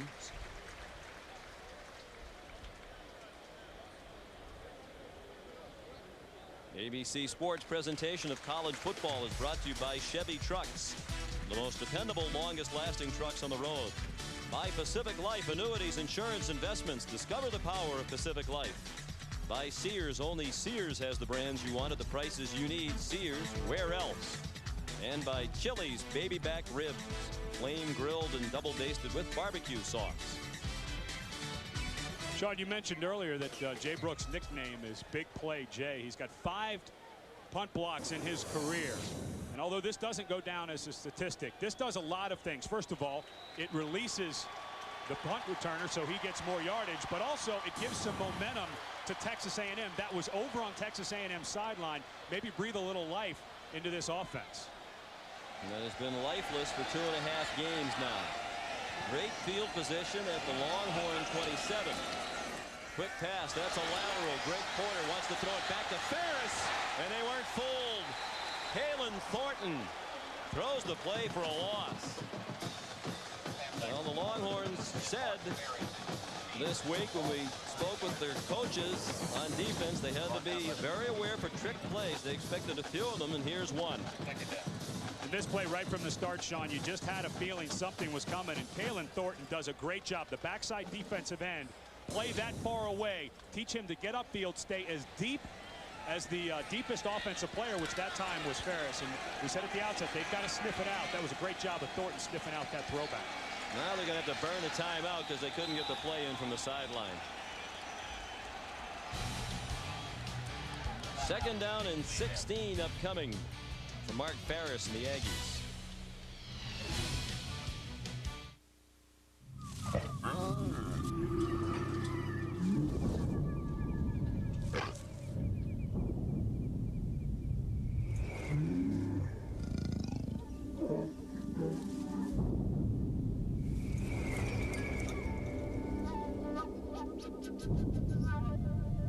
After the new Chevy Trailblazer, everything else just seems kind of weak. The all-new 270 horsepower Chevy Trailblazer, like a rock. Ain't this the perfect specimen of a man? Inside the ring, he was the greatest. Outside, Do you think you're acting like the people's champion? I ain't gonna be the champ the way you want me to be the champ. I'm gonna be the champ the way I want to be. he was even more. We're going from the darkness to the light. Will Smith is. I'm gonna hit your hand 6 times before you get to 3. Go. 1, 2, 3. Did I hurt you? Ali. This film is not yet rated. Opens everywhere Christmas Day. So Denver doesn't win a Super Bowl till long after Tommy's retired. And the Packers, I mean, they couldn't win one until Sterling hung them up. I don't think it's really a coincidence. It's just my thought. I don't know. I mean, you won Super Bowl. It's not that hard. Hey, Boomer. Sterling. Burger's ready. Great. I've been looking forward to this. There you go. NFL Countdown, Sundays, 11 a.m. Eastern on ESPN. Look, we got a lot to do today, so let's make this quick. Get what you need. We're out of here. Agreed? Yes.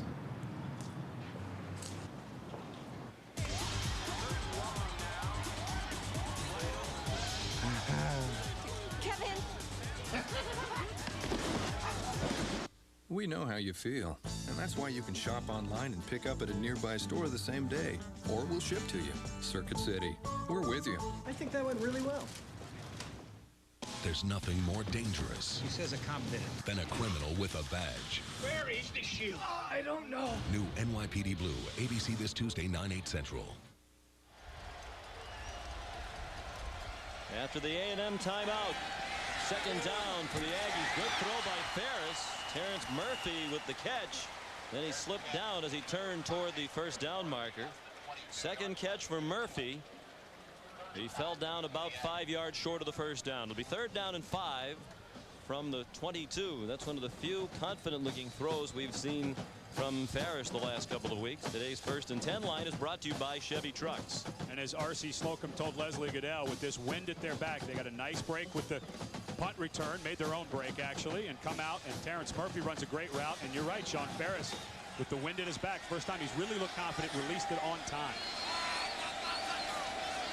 Movement along the line, but no flag. Ferris has the ball. Nice catch by Porter.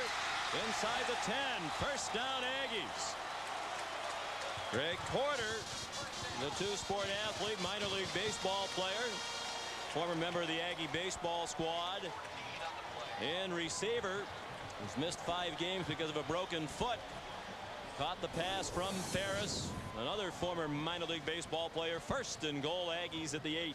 Greg Porter has the best hands. They say there's nobody who's even close. This ball thrown back across, 6'5", a left-handed stab at it, brought it back to his right hand. Little gimpy still on that broken foot. He's been limping around, but what a fantastic catch by Greg Porter.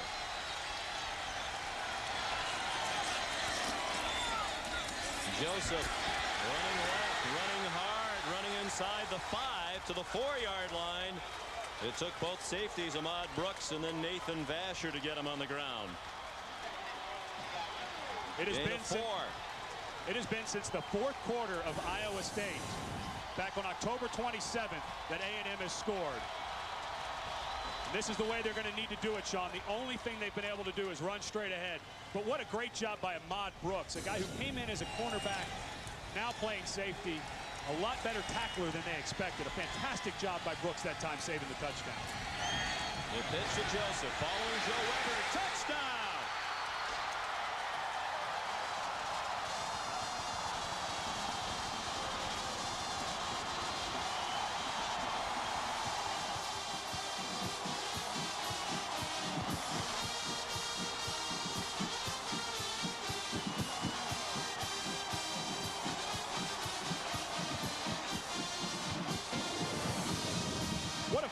fantastic player, Joe Weber. I know that Keith Joseph will get credit for this touchdown, but a great lead block by Weber. We've seen him catch the ball out of the backfield, running. He's been special today for A&M. And Cody Skates just did get the extra point inside that left upright. A 4-yard touchdown run by Joseph. His 4th touchdown of the year. And Texas A&M has tied this one up.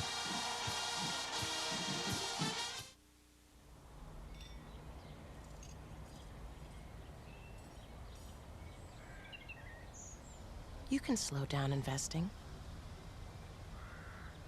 You can stop investing entirely. But you can't stop daughters from falling in love. Hi, Daddy. Which is why your Morgan Stanley financial advisor will never let you lose sight of what you're investing for. Behold the legendary Lord of the Rings. Behold Gandalf the Wizard. Behold Frodo the Hobbit. And now they're not just to behold, they're to be held. Now at Burger King, when you behold and buy a Whopper value meal, even when you hold the pickles, get a magical Lord of the Rings light-up glass goblet, just $1.99 each. Collect all 4 and behold Strider the Ranger and Arwen the Elf. They're all yours to have and to hold. The adventure begins here.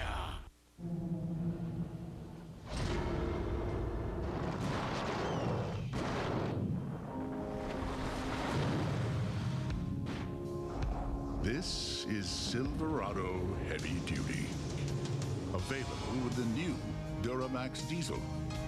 The most powerful diesel you can get in a pickup. Silverado Heavy Duty. More truck from Chevy.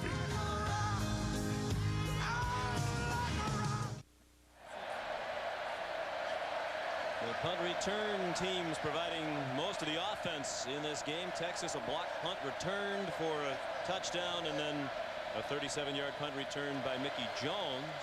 Gave A&M the ball at the Texas 27. They marched down to the 4. Keith Joseph punched it in.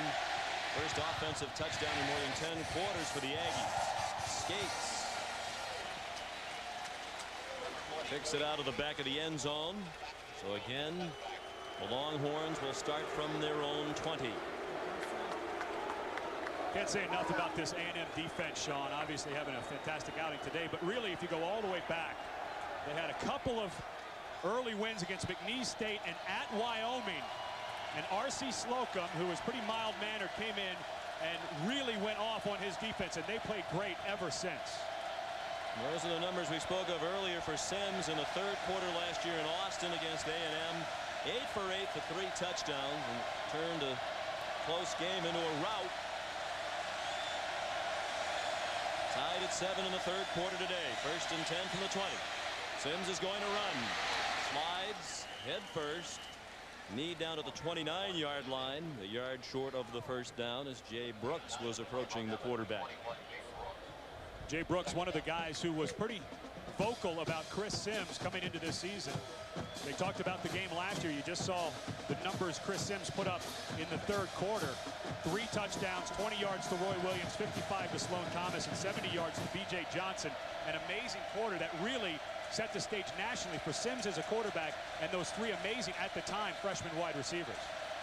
Jay Brooks said if their starters were healthy in the secondary last year in that game, they would have made the plays against Sims. Sims has actually rushed for more yards now than Benson. 12 yards rushing for Chris on 6 carries. You can flip those numbers for Cedric Benson. 12 carries for 6 yards rushing. Mike Hankwitz said all week long they'd be willing to leave one-on-one Roy Williams against Sammy Davis and stop this run. It's working out so far. Benson finds a hole and a first down out to the 34. A 5-yard gain, his longest run of the day. Sean Weston made the tackle. Benson, one of the top recruits in the country, coming out of Midland Lee last year. Rushed more than 8,400 yards in high school. Was a 3-time Texas 5A Offensive Player of the Year as his team went to 3 straight state titles. And after the play, a personal foul penalty signaled by Hal Dowden against Texas. Each team penalized twice today prior to this one.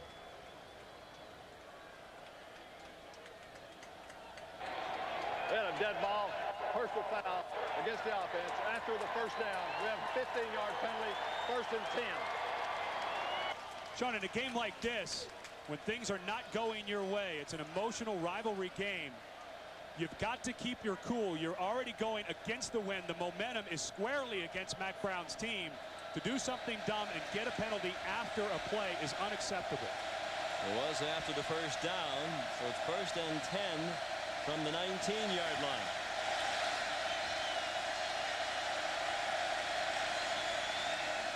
Sims with time, throws for the tight end, Scaife, a diving catch.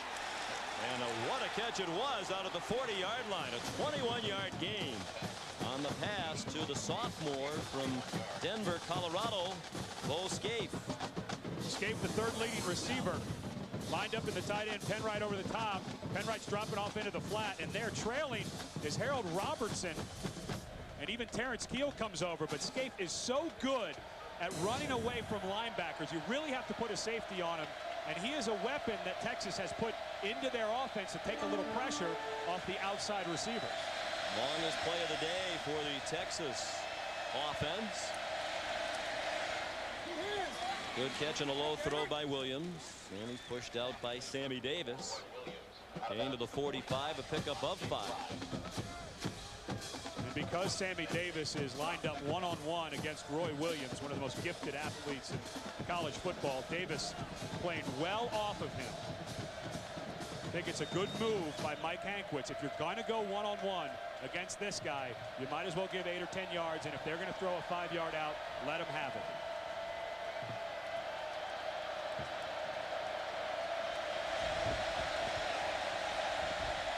The noise ever present. Chris Simpson, we played here 2 years ago. Sometimes as he came up to the line of scrimmage, he was almost mesmerized by the noise and the towels waving everywhere he looked. Benson again gets just 1 yard. Evan Peroni and Terrence Keel combining on the tackle. And another key 3rd down. It'll be 3rd and 4 with 9 minutes left in the 3rd quarter in a tie game. Greg Davis, the offensive coordinator at Texas, said it's not just the noise that gets you. It's a coordinated noise. Listen how loud they get on this 3rd and 4.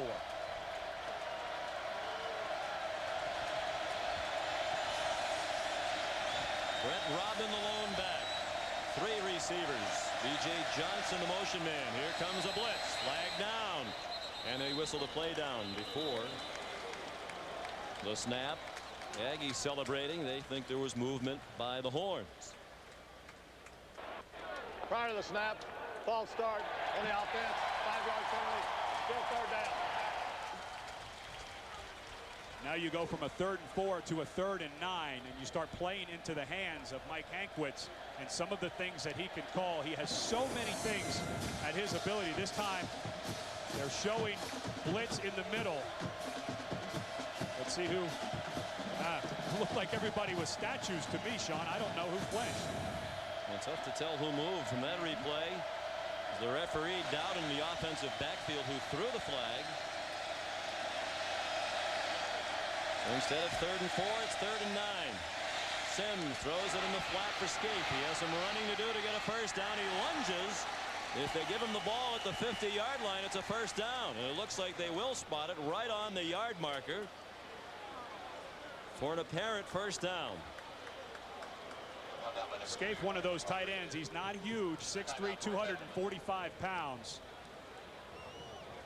A lot like Trent Smith at Oklahoma, a guy who's not going to be a big bruising blocker, but with Mike Williams and Robbie Doan at your tackles, you don't really need a great blocker at that tight end spot, but an excellent run after the catch. It looked to me Texas A&M had this thing swarmed up as he makes a couple of moves and splits the defenders. Nice job. Bodovich came in there. Great spot there, Ed, because it looked like his knee was down. He bounced and then extended the ball, and he just came up short by an inch or two right on the 50-yard line. But his knees were down, and then he bounced forward and stuck the ball out, and they gave him the full extension that came up about 2 inches short, and it looks like the Longhorns are going to go for it on 4th and an inch or 2 from the 50-yard line. Mac Brown did this earlier in the game at about the exact same spot. Wouldn't imagine they're going to get too fancy. They ran a quarterback sneak to the left, and with a 225-pound quarterback and 300-pounders in front of you, I'd imagine the same thing.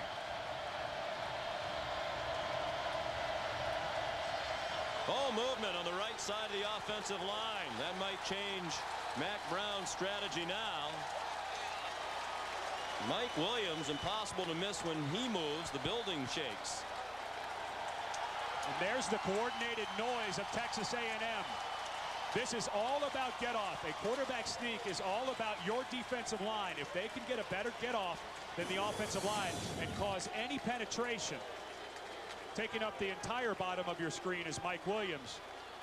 But even removed one man from the offensive guard, that much noise on the field, very difficult for Mike Williams to hear the snap. And Mickey Jones back for the punt from Brian Bradford. On the last punt return earlier in this quarter, Jones brought it back 37 yards to set up the touchdown. Another decent punt into the wind. Jones hit immediately. Another flag down for another halo violation. Michael Ungar again. Too close. Irvis Hill made the tackle. There's a lot of coaches in college football, Sean, that are asking that this ruling be looked at. As Ungar comes from the outside, he's being locked up. Even though he's being blocked, his momentum was what took him into Mickey Jones. But a lot of coaches think that this needs to be a bigger penalty because there's really no reason for Ungar to pull off with only a 5-yard penalty.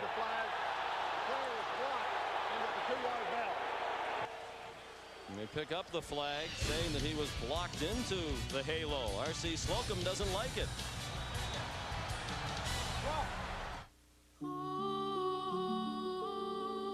How can you provide for the future of the people who depend on you? With the power of Pacific Life. For over 130 years, Pacific Life has improved the lives of millions with investments, annuities, and insurance. Because careful planning today can help them reach their dreams tomorrow. Discover the power of Pacific Life.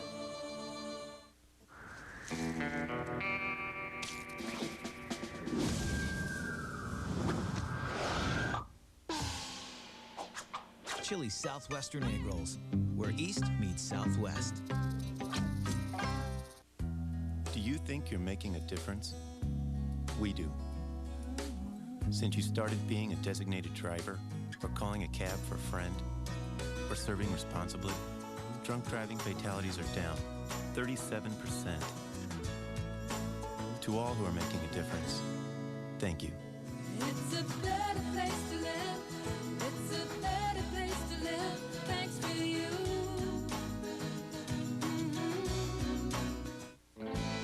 It's new, a flame-grilled top sirloin, marinated Cajun shrimp, and a great price, $8.99. Chili Surf and Sirloin. We're having some fun now. Set your clocks because this Saturday, starting at 7 a.m., save an additional 10% on practically everything in the store. This includes Craftsman, Kenmore, Reebok, Trader Bay, JVC, Sansui, Leather Outerwear, David Taylor, Levi's. Get up early for 10% off Saturday from 7 to noon, only at Sears. Where else? The new Dremel cordless rotary tool with 9.6 volts of power and over 150 available accessories. It's so versatile, you just can't live without it. Wednesday. Drew and Mimi take their rivalry to the streets with champion NASCAR driver Jeff Gordon. The Drew Carey Show, Wednesday, ABC. Sean McDonough with Ed Cunningham and Leslie Goodell at Kyle Field in College Station, Texas. Texas A&M undefeated at home this year, but hosting its most talented foe on this field this season. In a 7-7 tie, their 2-touchdown underdog today are the Aggies. As R.C. Slocum noted to his team during the week, many times over the years in this rivalry, the underdog has prevailed. That makes it one of the best rivalries in college football. There's been a lot of the unexpected over the years. Keith Joseph, the ball carrier, and he gets 5 before he was put on the ground by Kalen Thornton. And we check the Pacific Life game summary. Been a lot of things happening in the kicking game. A&M had a punt blocked earlier. This time Mickey Jones gets a great block right there by Jay Brooks. Wonderful one-handed catch that time. And then the great run by Keith Joseph. And Joe Weber, the fullback, has played a great game. A nice lead block on that play. The third down conversion on the pass to Porter. Now Joseph dropped for a loss by by Corey Redding. Back to the 15-yard line. It'll bring up 3rd down and 10. Big play by the junior from Houston, Corey Redding, who was the defensive newcomer of the year in the Big 12 back in 1999 and honorable mention all-conference last year. Sean, with A&M having so much success running the ball, and I say that with an asterisk for them, it hasn't been great numbers, but that's where their success has come. I don't know that getting out on the edge against a very speedy Texas defense is the answer. They've won in the middle with McKinney, Whitley the right guard, and Yates. I would continue to pound it downhill with fullback lead play. 3rd and 10. Ferris, shovel pass. Joseph lost the football. D.D. Lewis hit him. Seth McKinney, the center, fell on the free football and averted a disaster for Texas A&M, but they'll have to punt from their own 11-yard line. Very frustrating for Seth McKinney coming off. Mentioned his 49th start, playing on the worst offense he's played on since he's been here. But as upset as he is, I don't think he'll realize how huge a recovery that was for A&M. Not much aggressiveness with the wind on that possession by A&M. Skates out of the end zone. Just got that one off. Driving kick with the breeze back to the 35-yard line. Nathan Vasher runs out of bounds at the 49-yard line. 14-yard return of a 50-yard punt. Near the conclusion of today's game, we'll select a Chevrolet player of the game from each team. Chevrolet will make a $1,000 contribution to each university's general scholarship fund. And Harold Robertson is down over on the Texas sideline. He took a shot kind of like what Jay Brooks delivered earlier. A blind side. Texas was trying to set up the wall on that side. And as the returner stepped out, Robertson got popped right up near the shoulders. They're already thin at linebacker. He's been playing a great deal because Jared Morris, the starter, has been in and out of the game. He's been bothered by knee injuries. Sat out most of the game at Oklahoma 2 weeks ago. Good news for Robertson and the Aggies as he's running off.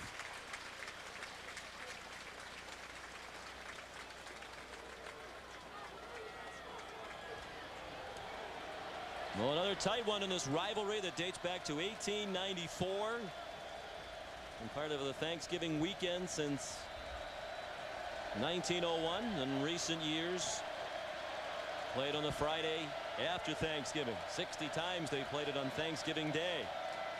108th meeting overall. Only Missouri and Kansas and Minnesota and Wisconsin have met more often on the football field in college football.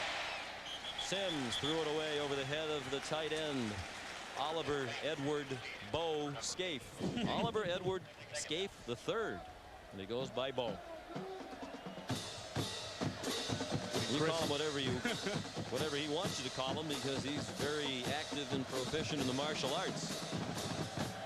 And at 6'3", 245, even if he wasn't, you wouldn't be inclined to say much to him anyway. Well, he was blocked out that time by Mike Williams as we were trying to get a shot at him. And Williams admits to 360 and a gleam in his eye that would suggest he might even be heavier than that. Right tackle. Sims has it batted down. Brian Gamble. And the junior, mentioned earlier, his dad, Lucky, a high school coach, played at Baylor. His mom, the late Kathy Gamble, was a fine basketball player at Baylor. Tragically, she was killed in a car accident a year and a half ago. Derek Dockery, the left guard, not able to adjust and get out on Brian Gamble. Gamble, a reputed film junkie. That's a blitz where he gets to choose the gap, and with the tackle coming down and the guard popping out, he chooses wisely to go outside the offensive tackle to jump up and knock it down. Brett Robin, the third down specialist in the backfield. Sims steps up right to the line of scrimmage and airmails Sloan Thomas. He was very close to being across the line when he released that pass. And he really felt like he had to get a lot on that ball, Sean, with that much wind coming into his face. But when you throw it that low, the wind, when you drive the ball like he did that time, the wind's not going to have as much of an effect. And luckily he did drive that ball because that was interceptable. Brian Bradford, the junior from Lufkin, Texas. Transfer from Trinity Valley Junior College. He was also a quarterback. Didn't get all of that one, but did get a favorable bounce down to the 25-yard line. 26-yard punt. 7-all in the third quarter.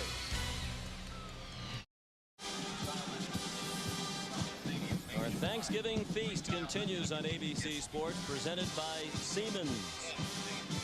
Thanksgiving weekend tradition, Texas and Texas A&M.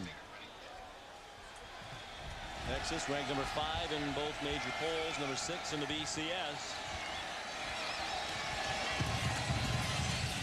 Ferris comes out throwing and throws it in the vicinity of absolutely nobody. Lane Goins, the receiver nearest the ball.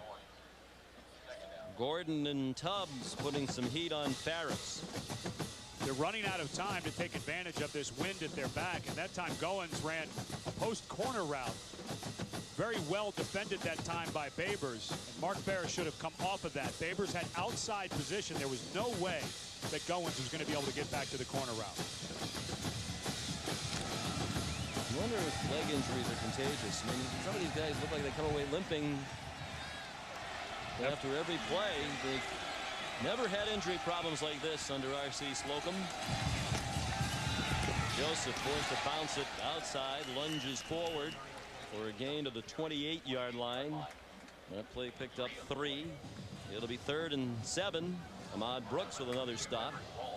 Next Saturday, Hall of Fame running back Gale Sayers is one of football's true legends, and his relationship with teammate Brian Piccolo was legendary. Brian's song next Sunday at 7, 6 Central, right here on ABC.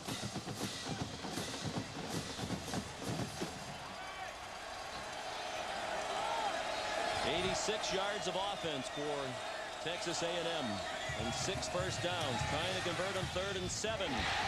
And they do. Mickey Jones out to the 49-yard line.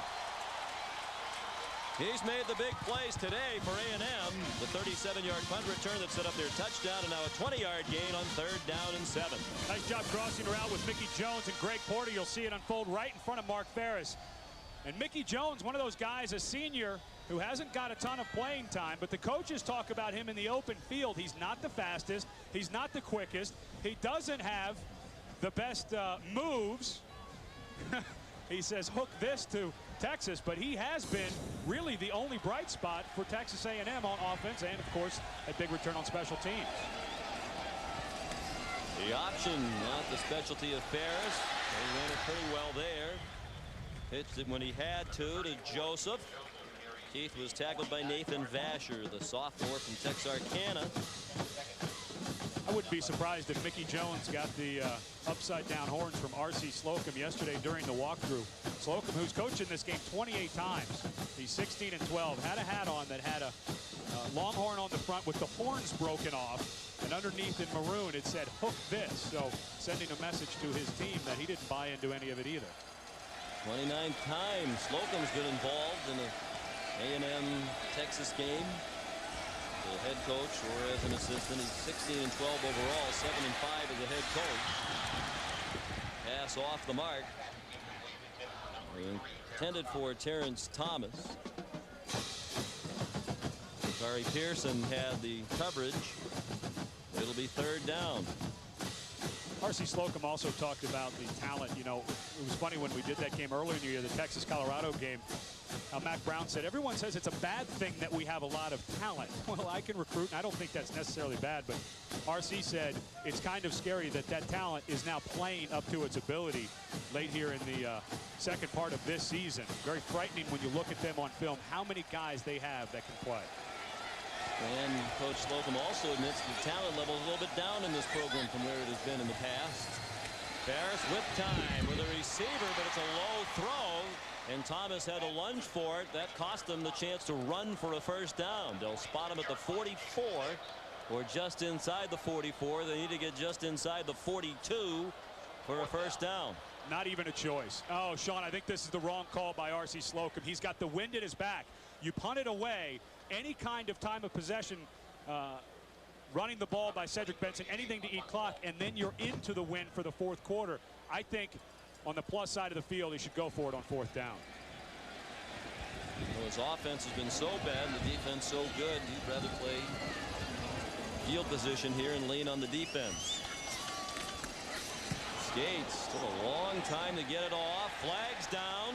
They might have hit Skates again. The punt downed at the 2, but there are 2 flags down. Chante Buell down the punt. Sean, they're going to get Wes Bodovich, the personal protector for Cody Skates, for tackling. It looked like Maurice Gordon that he was blocking. Wes Bodovich, a safety, is getting run over. This is a safe look. Mac Brown decides to leave his defense out there, and you turn the defensive lineman loose. Sometimes they don't have the speed to get back there and block it. Watch Bodovich right here. Holding on the kicking team. 10-yard penalty. It was the right call. Fourth down. Oh, boy. But a nice, hey, listen, Bodovich, although he gets called for the penalty, if he doesn't block Gordon and take him to the ground, I'm not so sure Gordon doesn't get another block for Texas. Bodovich, the senior from Kennedale, Texas. Started his collegiate career at Texas A&M Kingsville. Was the quarterback there, played well, but was unhappy in the program. Sent around tapes to many schools. He drove all over Texas doing that. Wasn't even going to bother at A&M. Thought it was too high a level, but they were driving by the school, so he dropped off a tape, was invited to walk on. Flags before the punt. And it was Wes Bodovich again, this time leaning forward in anticipation of the snap. Ball start on the kicking team. 5-yard penalty. Still fourth down. Maybe a little shook after getting run over by Maurice Gordon. He starts leaning forward before the snap. And now that thing that looked like great field position for R.C. Slocum's defense can get a lot better for the University of Texas. So all of a sudden the ball back on the A&M 41. The good news is with the wind, Skates, if he can get it off, should be able to drive it deep into Texas territory. And he does. Vasher caught it at the 13. The first man ran by him to avoid the Halo infraction, and that hurts. Vasher finally tackled from behind at the 36-yard line. 46-yard punt, 23-yard return. Here's Leslie Goodell. Sean, the American flag can be seen flying prevalently across the United States right now in the wake of the September 11th attack. But there are 55 American flags placed around Kyle Field, representing something much closer to home. 55 servicemen and former Aggies were lost in World War I, and they have put these flags around Kyle Field in a tribute to them. And with the wind blowing the way it is today, you can certainly see them.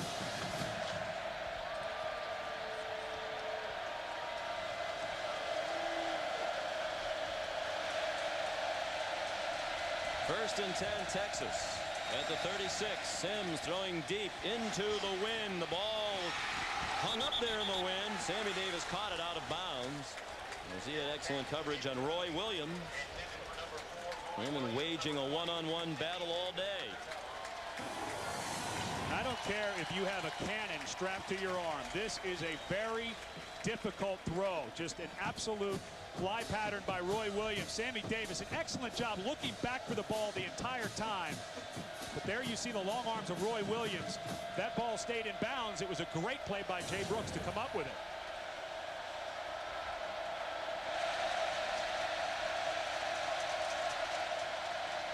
Second and 10. Blitz off the corner, and Sims is sacked. Gerard Penwright got him after Christian Rodriguez made him step up. Second sack for Texas A&M.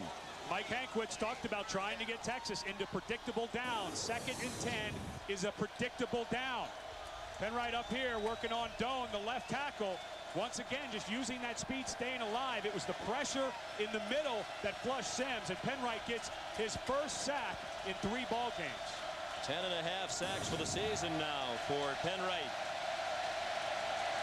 Leslie talked about the flags. Penwright's fiance, Aisha Thompson, is in the Air Force. She's stationed in England. Penwright sends her the tapes every week. Brett Robin carrying on 3rd down and long, a very conservative call. Sammy Davis and Brian Gamble combining on the stop but going into the wind. in this defensive battle. The Longhorns didn't want to take any chances.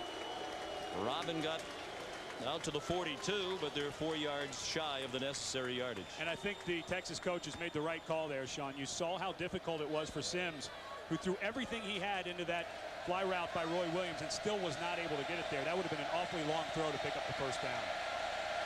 Brian Bradford punting to Mickey Jones.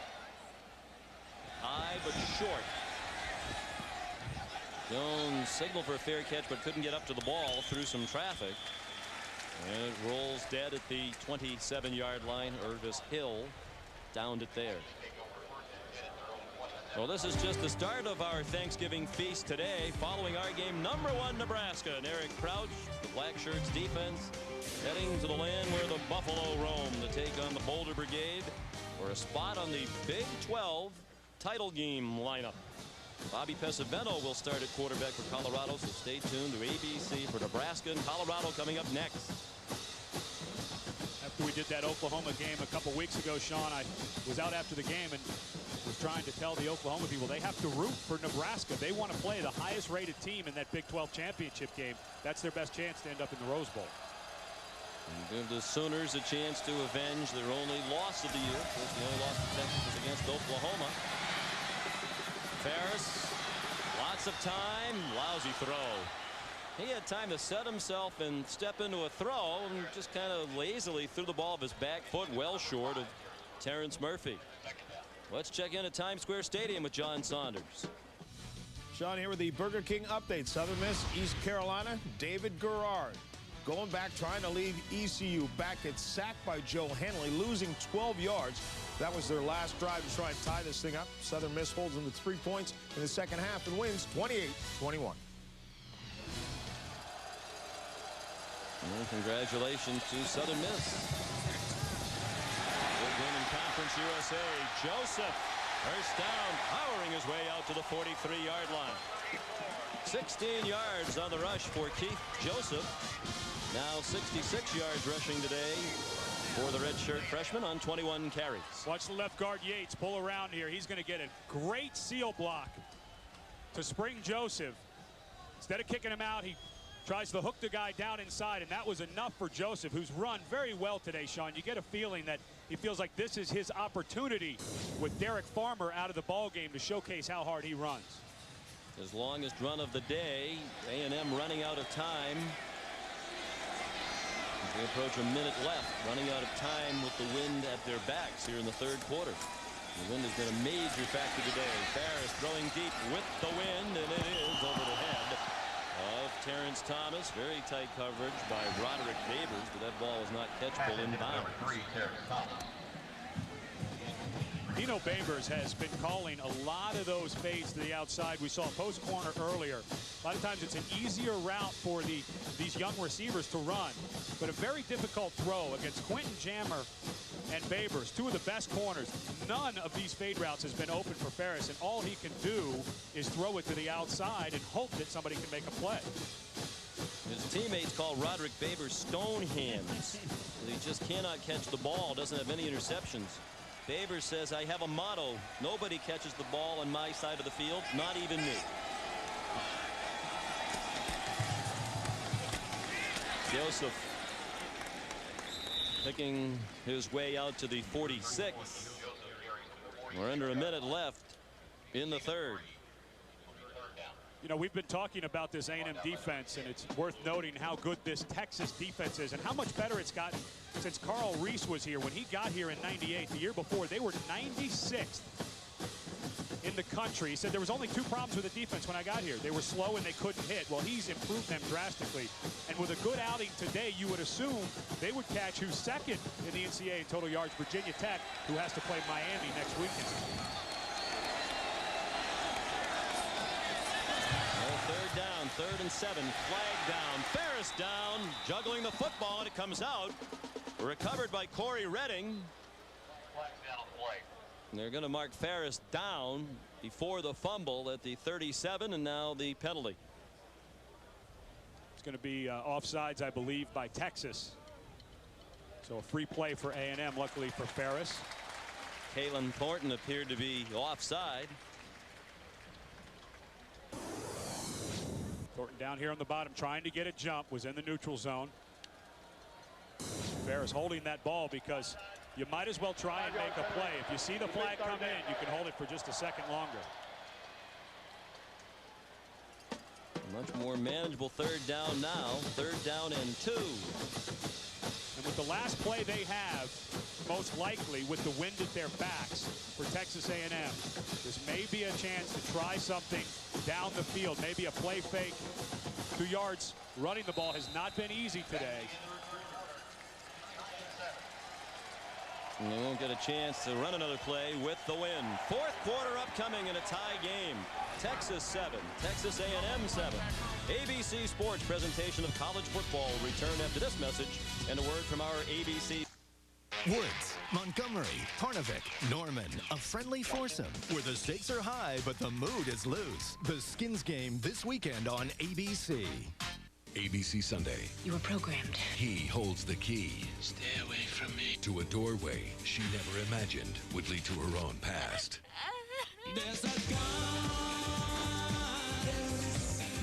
in the door. How did you know my name?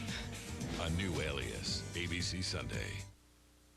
It's Ford's Thanksgiving Sellathon. This year, Ford sold more cars and trucks in Southern California than anyone.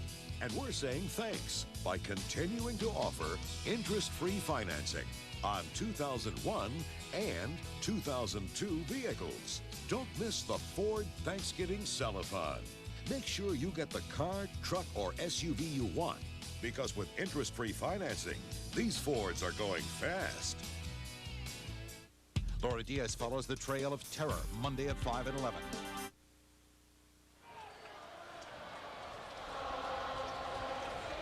Just a tremendous venue for college football. These great fans enjoying another tight Texas A&M game. Big play, first play of the fourth quarter, 3rd and 2. Aggies going in on the win now at the Texas 49. Ferris forced to stop, and he did not get the first down. Didn't even get back to the line of scrimmage. A loss of 1. Kalen Thornton will be credited with a sack. And Cody Skates will punt into the wind, and he's had one blocked already today that was run back for the Texas touchdown, and they've come very close to blocking several others. With his left foot, got ran into earlier in the game and a roughing the punter. It's been really the big play of the game for Texas because of the trouble Skates has had both with field goals, PATs, and getting the ball off.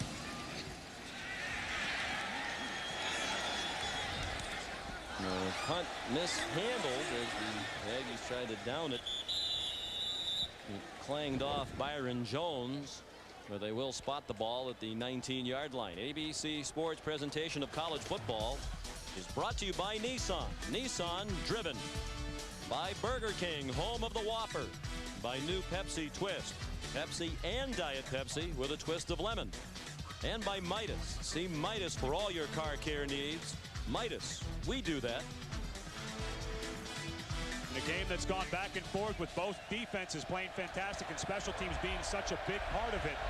Now Texas has the advantage, and R.C. Slocum's bunch loses this win.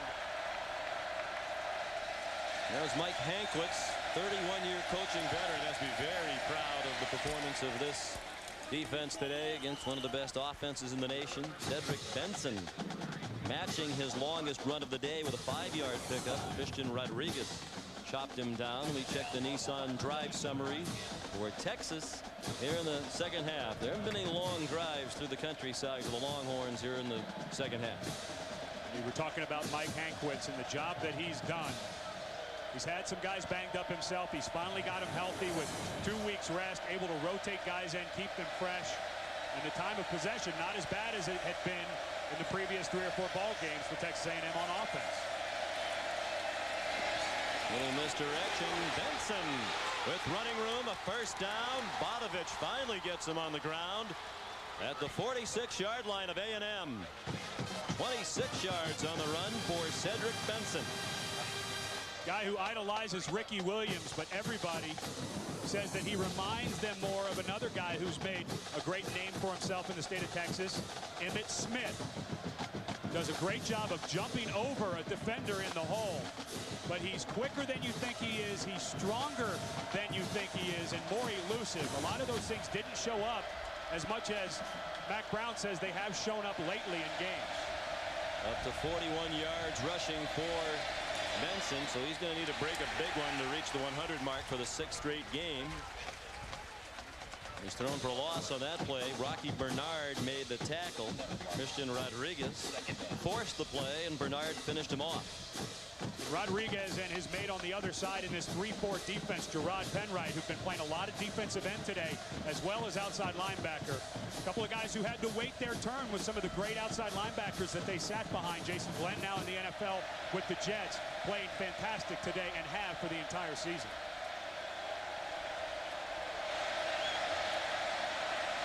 Second and 12. The Longhorns with the breeze at their backs here in the 4th quarter. Sims zips one incomplete. Flag thrown from the official about 30 yards downfield. Bo Scaife, the intended receiver, and the back judge said that Brian Gamble was making contact over the back before the ball got there. Take a look as Gamble gets his drop right up there on the left part of your screen. It's the official on the top right of your screen who throws the flag from about 35 yards away. And I don't know what he saw. I know that was a quick look at it, but it didn't look like Gamble ran through Scaife to make that play. Looked like he got his left hand over there to make a really nice play on the ball. That's a long way away to make that call, Sean. Gives the Longhorns a first down at the 37-yard line. 5th penalty against A&M. Sims throws to Roy Williams. He's pulled down for a gain of a yard and a half by Sammy Davis. 8th catch for Williams. Boy, what just 55 yards. Sammy Davis, what a great game he's been playing out there one-on-one with Roy Williams. This is a setup screen. A lineman for Texas is going to come out late. That's Doan, the left tackle. And Davis stays right on Williams even as he's getting blocked to make that play. And that was one thing that the coaches said Davis had to get better at, was making tackles, and he has improved. 2nd and 8. Sims trying to communicate with the lineman with the deafening noise. The blitz, they run into it. And Penwright wraps up Cedric Benson.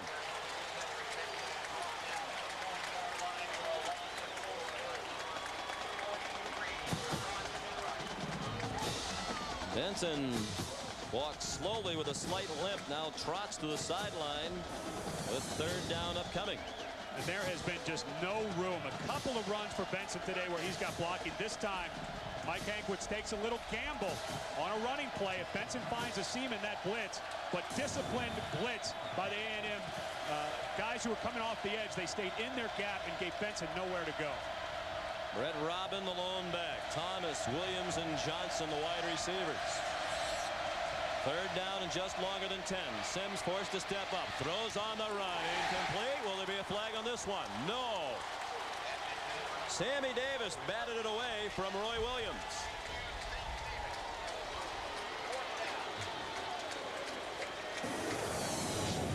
Well, Sean, Chris Sims said that given the outcome, if the outcome comes up for Texas, that he may have a few words for some of these defensive backs who said we weren't healthy last year.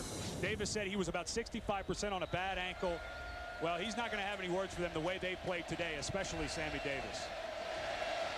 10th punt for Bradford. That's a single game high in his career. Trying to pooch it with the wind at his back. And he does so very nicely. Down to the 8-yard line by Irvis Hill. 10:32 remaining in the 4th quarter. The Horns hooked up with the Aggies in a dandy.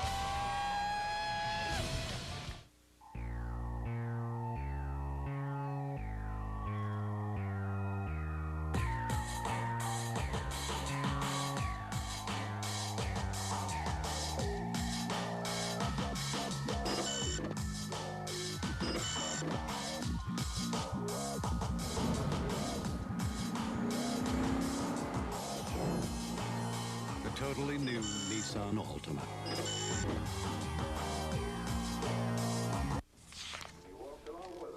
Want to start a family? Right now? I just got supplemental insurance. What's that? Aflac. Well, if we get sick, our health insurance won't cover things like lost pay or other expenses. This does. What's it called? Aflac!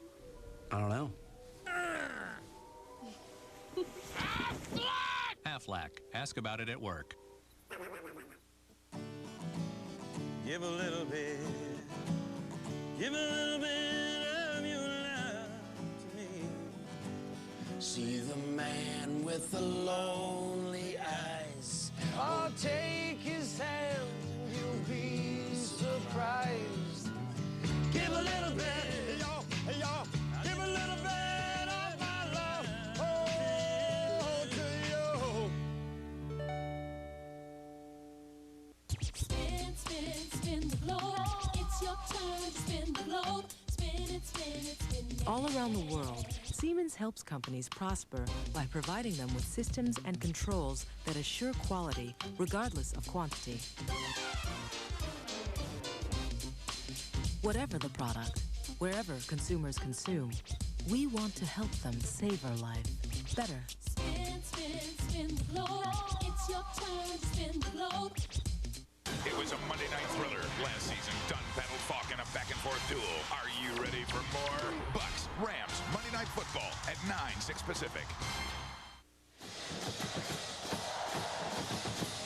10:32 remaining in regulation play in College Station, Texas.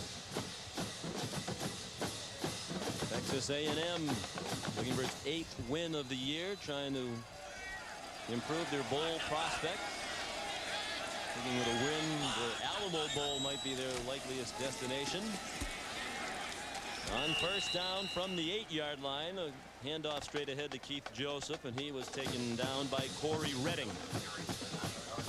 At this point, Sean, in this type of game that has gone back and forth and has really now become a battle with the wind and the field position because of the great punt by Texas to pin Texas A&M down inside. I know they want to be conservative and try to get something, but they have to get anything. And they've been a screen team. They've been very effective with screens both to their wide receivers and their running backs. They haven't run a bunch today. You might want to try to slip it in. It's a little easier throw for Mark Ferris. Play action pass by Ferris. Wobbly pass, and it is caught out of bounds. Incomplete. Nice catch by Terrence Murphy. And he was over with his teammates on the sideline. And not a conservative throw. A little easier throw to the out route down the field. But it took so long to develop. You had to start getting nervous with the pressure that Texas has had all day. Ferris gets sacked down around the goal line. You're looking at 3rd and long. If you don't pick up any yardage, now your punter, your gimpy punter, Cody Skates, has to get one off in his own end zone. Admittedly, he has an inexperienced cast around him due to all the injuries, but Ferris doesn't seem to be as impressive a thrower as he was last year. And his confidence is shaken a bit by all that has transpired. He nearly threw an interception. Hit D.D. Lewis, the middle linebacker, near the 10-yard line.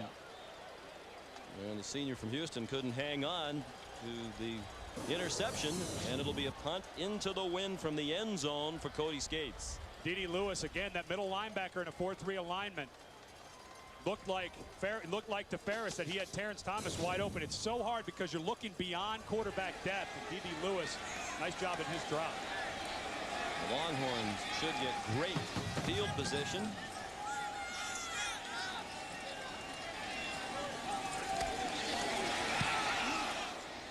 Skates got it off, but Basher catches it on the run at the 40 and is down to the 35-yard line. Tackled by Jonte Buell. 31-yard punt, 6-yard return, still 7 all with 9.5 left.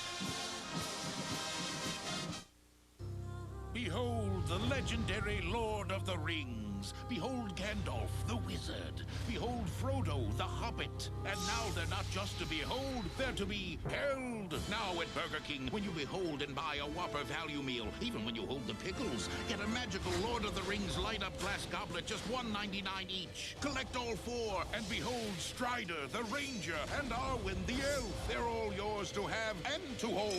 The adventure begins here. Your search for the right financial partner brings you to the Pacific Life family of companies, managing more than $300 billion in assets. Discover the power of Pacific Life.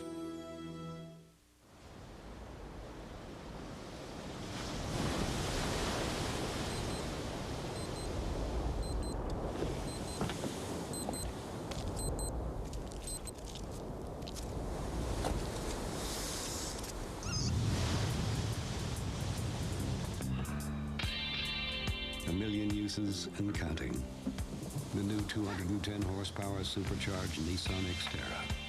Still everything you need, nothing you don't. The new Dremel cordless rotary tool with 9.6 volts of power and over 150 available accessories. It's so versatile, you just can't live without it. Largest crowd ever to watch a football game in the state of Texas. 87,555. That's about 5,000 over the listed capacity. Jammed into Kyle Field. 7-7 the score. Fourth quarter. Sims going for the lead. Roy Williams couldn't catch it with one hand. Sean Weston had coverage. It's been Sammy Davis matched up with Roy Williams most of the day. That time Weston had one-on-one coverage, and the sophomore from Inglewood, California held up well. Really nice job by Weston running one-on-one. Gets his eyes back a little bit on the quarterback, but continues to run.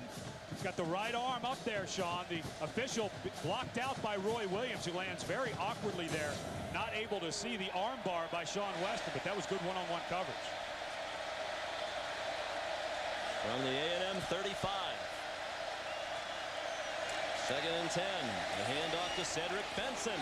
Gets away. First down inside the 25 to the 23. Wes Bodovich knocked him down. A pickup of 12. 48 yards rushing on 19 carries now for Benson. This big, powerful offensive line, Mike Williams, the right tackle. Great job right there. He just absolutely mauled the left side of that defensive line. And anytime you get that kind of push, they have not had it all day, but Mike Williams, really nice job on the one-on-one block, blowing up the left side of that defense and allowing Benson some room to run. In a quiet day for Sims, he's thrown for 127 yards. Benson inside the 20 to the 18. Liz Smith made the stop, but it's 5 more for Benson. And you start to see a pattern develop with Texas. Whenever they want to get anything on the ground, they're going to go behind Mike Williams, the right tackle. To me, one of the most gifted offensive tackles in college football. You mentioned his size, 6'6". He claims 360, but Sean, he moves like a 270-pound man. Very gifted athletically, does not appear fat. He just moves around so well. Greg Davis, the offensive coordinator, told us Williams is lighter on his feet than Leonard Davis, who was the #2 pick in the last NFL draft by Arizona. Benson trying to get outside, and he gets smothered. Managed to get to the 16 for 2 more. Rod Penwright and Wes Bodovich in on the stop. Last 5 games against some less than stellar defenses, obviously. And they've been running up the yardage and the points, averaging 47 points. Today, just 200 yards of offense. Their season average is 425 yards of offense per game and 41 points. 3rd and 3.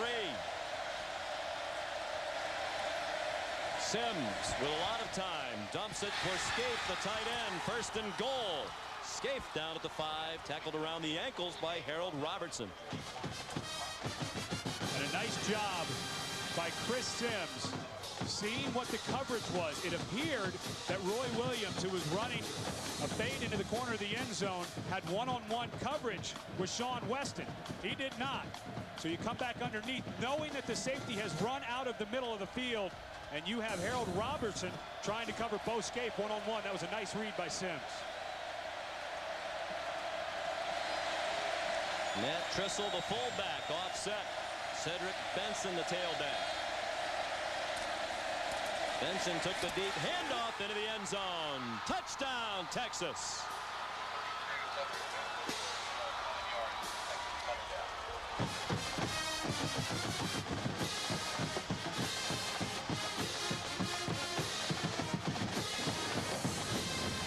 And guess what? You run it to the right side. Mike Williams does a great job. The tight end to that side, Mike Jones, who'd been knocked out earlier in the game by Jay Brooks. And Mac Brown, who's been recruiting guys like Mike Williams for a long time because of their athletic ability as big men. It pays off for him. Dusty Mangum puts Texas back up by 7. 10th rushing touchdown of this freshman season for Cedric Benson. That's a Texas freshman record. And the Horns lead by a touchdown.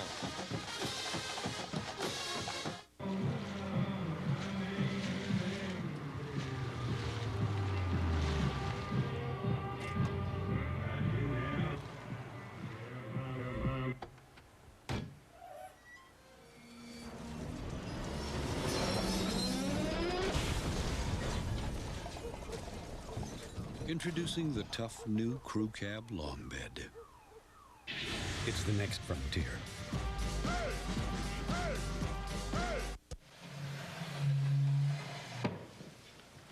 You can slow down investing. You can stop investing entirely.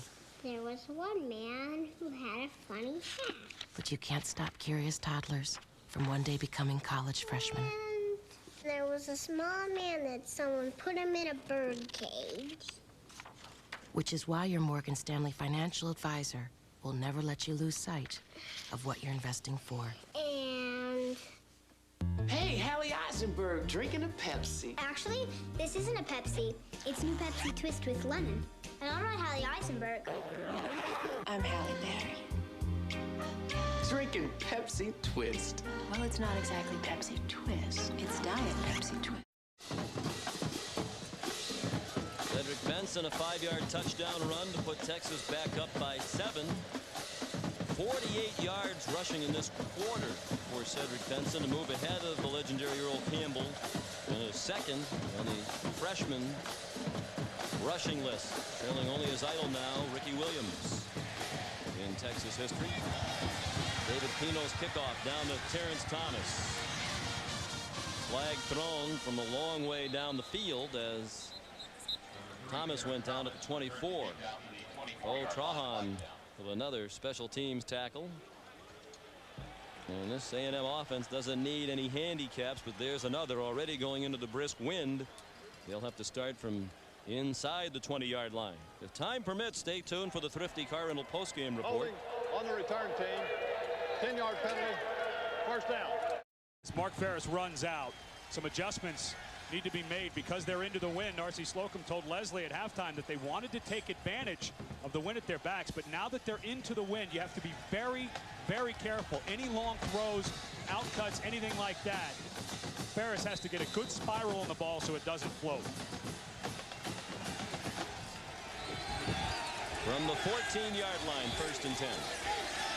Ferris dumps it short. He had a lot of time but couldn't find anybody deeper downfield. Dwayne Goins for a gain of 2, his first catch of the day.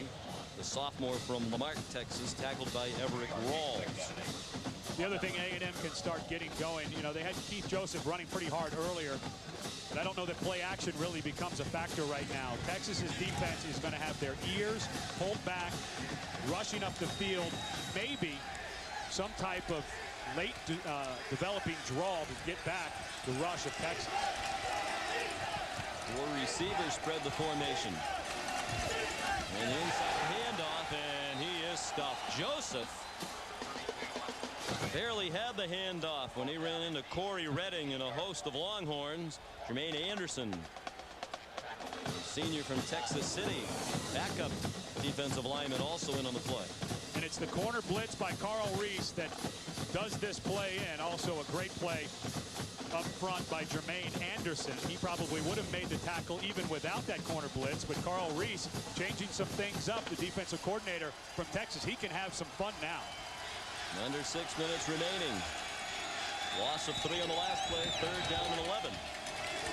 Harris out of the gun. A 5-man rush by the Longhorns. Lots of contact. Is it caught? Yes, what a catch. Terrence Murphy with Quentin Jammer all over him made the catch, and now the question is it a first down? It's very close. It is a first down for Texas A&M. Terrence Murphy, who hadn't played wide receiver at any level before he came to campus here this August, had to fight off the coverage by Jammer, which could not have been any better, but worked so hard during the summer. He moved into an apartment here in College Station so that he could learn the craft, worked every day with Mark Ferris, running routes, catching the ball, and Ferris at one point told him, calm down, everything's going to be okay. Said he actually started to bug me a little bit. Murphy was a quarterback in high school. 3rd catch of the day for Murphy. Ferris running out of time, needs to get rid of it, throws it away. Tyrone Jones applying the pressure on Ferris. ABC Sports Thanksgiving Feast presented by Siemens continues tomorrow at 1 Eastern, 10 a.m. Pacific. Ohio State takes on Marquise Walker, number 10 Michigan. Then at 8 Eastern, 5 p.m. Pacific, it's the highly anticipated rematch, number 11 Washington, number 2 Miami. Some of you will see Notre Dame take on number 9 Stanford. Notre Dame needs to win out to be bowl eligible, with Stanford and Purdue left. 2nd and 10. Aggies at their own 24. 5:19 remaining 4th quarter. Texas leads by 7. Then a 5-man rush. Made by Greg Porter. He's out to the 29-yard line. We'll mark him down at the 28 in the arms of D.D. Lewis. Carl Reese, the defensive coordinator from Texas, changing up a lot of the different looks. That time, rush 3, drop 8, used a line stunt up front to try to get some kind of pressure onto Mark Ferris, but because of the drop 8, Ferris not able to find a thing and had to run over to the side and find Porter late. 3rd down and 6. They converted the 3rd down a moment ago on the nice catch by Murphy. Ferris with time, running out of it. He is dropped back of the 25-yard line. Tyrone Jones with the 3rd sack of the day for the Longhorns. This one was set up by Maurice Gordon, Sean. He's played a great ball game. Right here in the middle, a great spin move on Whitley, the guard.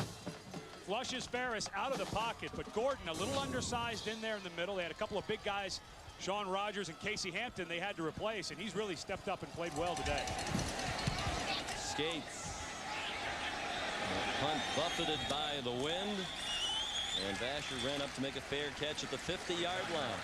Great field position for the Longhorns. Any kind of points on the board now could be fatal to A&M. Simon made the tackle. Speaking of Cedric Benson, he is the subject of this Pacific Life game summary. And all this productivity in the 4th quarter has come over the right side, and Mike Williams, the right tackle, paving the way. Cedric Benson early in the game could find no running room. The defensive front for A&M doing a great job getting penetration, but that has not been the case of late. 3:22 left. 2 timeouts remaining for A&M. Benson couldn't break free from the tackle of Jay Brooks. Amon Simon helped take Benson down. Gain of a yard. 3rd down and 6 upcoming. And you're at the point where even at 3rd and 6 with the wind at your back, don't want to do anything dumb, and the way Texas's defense has played against a shorthanded A&M offense, I would think a very conservative play call is coming. The Aggies have done a terrific job holding those big weapons, Sims, Benson, and Williams in check. Now the offense dreadful again today for the Aggies, and they're trailing 14-7. And Texas uses a timeout, leaving each team with 2.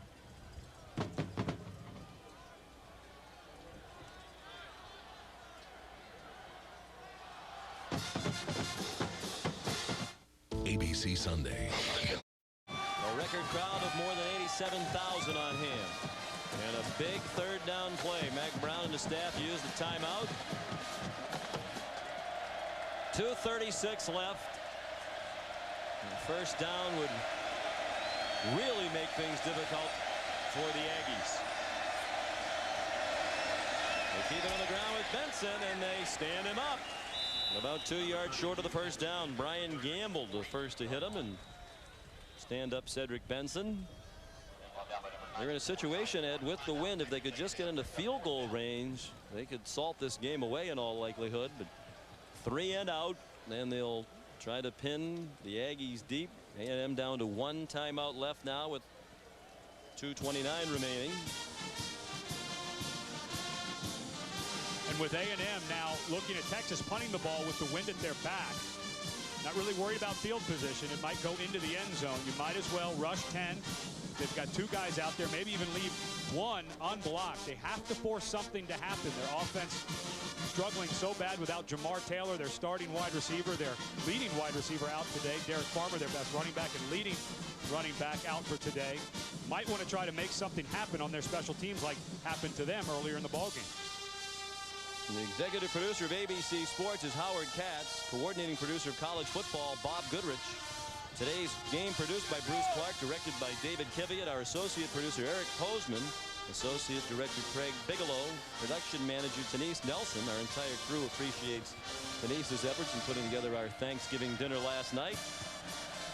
Technical manager, Jim Viola. Technical director, Beth Tora. Computer statistician, Jason Headings. The pooch punt by Bradford, and it is bobbled and free at the 11-yard line, and the Aggies got it back. Mickey Jones couldn't catch it, and he's very fortunate that Adam Black recovered them up. Back there all by himself because they did come on a rush. Took his eye off at the last second. What a nice job of coverage that time by Irvis Hill.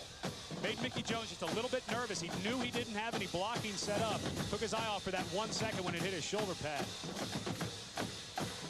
If they're going to make it 9 undefeated home seasons in the R.C. Slocum era, they're going to need a rally here with 2:21 left and 1 timeout. 89 yards to go into the win for an offense that has been dreadful over the last 3 games. Just 144 yards of offense today and 9 first down. Ferris on the roll, throws, nice catch by Porter. They missed the tackle. Nathan Vasher didn't get Porter down right after the catch. So Craig made it out of bounds of the 19-yard line with a gain of 8. Dino Babers, the offensive coordinator, going back to rolling the pocket. Maurice Gordon again from that inside defensive tackle spot, getting up the field and getting pressure on. Not a bad job. Get the ball over to the sidelines, near the sidelines, so that when the ball is caught, they can step out of bounds. 2nd and 2 from the 19. Ferris locks it up. Incomplete. Intended for Mickey Jones. Roderick Babers had the coverage. It'll be 3rd down and 2. You mentioned how Ferris just doesn't look like the quarterback he was last year, Sean, and I agree. But when he's not getting help, this is a fade route. Why do you stop running? The ball's in the air. Ball's coming to you? Well, I don't understand why Mickey Jones in the middle of his route, when it's just a run by, throw a shake at the line of scrimmage and go to run by, why he would stop. And you start to figure out why Mark Ferris doesn't look like the quarterback he was, especially at the end of last year. 3rd down and 2. They're really in 4-down situation now, and the pass almost intercepted by Vasher, intended for Greg Porter. Must convert situation for A&M on 4th down and 2 at their own 19 with 2:07 left. Nathan Vasher really has done a fantastic job as the strong safety. You mentioned that the Texas defensive backs had Roderick Babers. His nickname was Stonehands. Well, Vasher they call the opportunist because it takes advantage of everything. But that time, the opportunity was made by great coverage by Vasher. Osler Fleming comes in, the running back. Ferris has a lot of time. Interception off the hands of Porter to Everett Rawls, who runs out of bounds at the 12-yard line, and that should put it away for the Longhorns.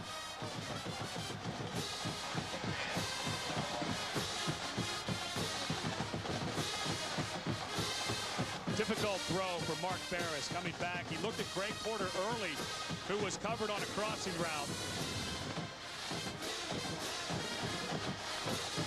Looked at him early, getting a little bit of separation. But again, it's Vasher running all the way across the field with the much bigger Greg Porter. And Everett Rawls is the opportunist on the Nathan Vasher pass breakup.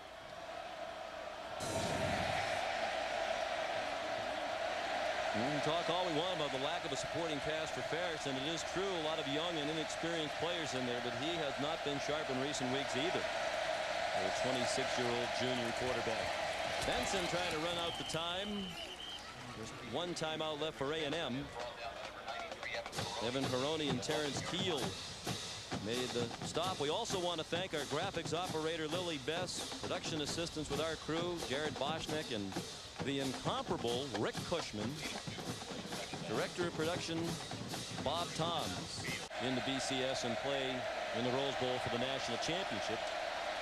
It does keep their hopes of going to the Big 12 championship game alive.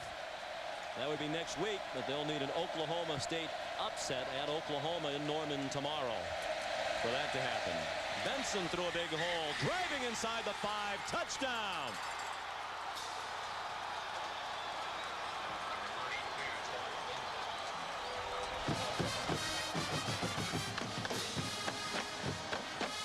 Expected a bigger game out of Cedric Benson coming in against a very tough Texas A&M defense who put up a mighty fight today. But Benson, one of those guys, the coaching staff at the University of Texas took a lot of heat that Cedric Benson did not even play against Oklahoma. They were nervous about him knowing the offense.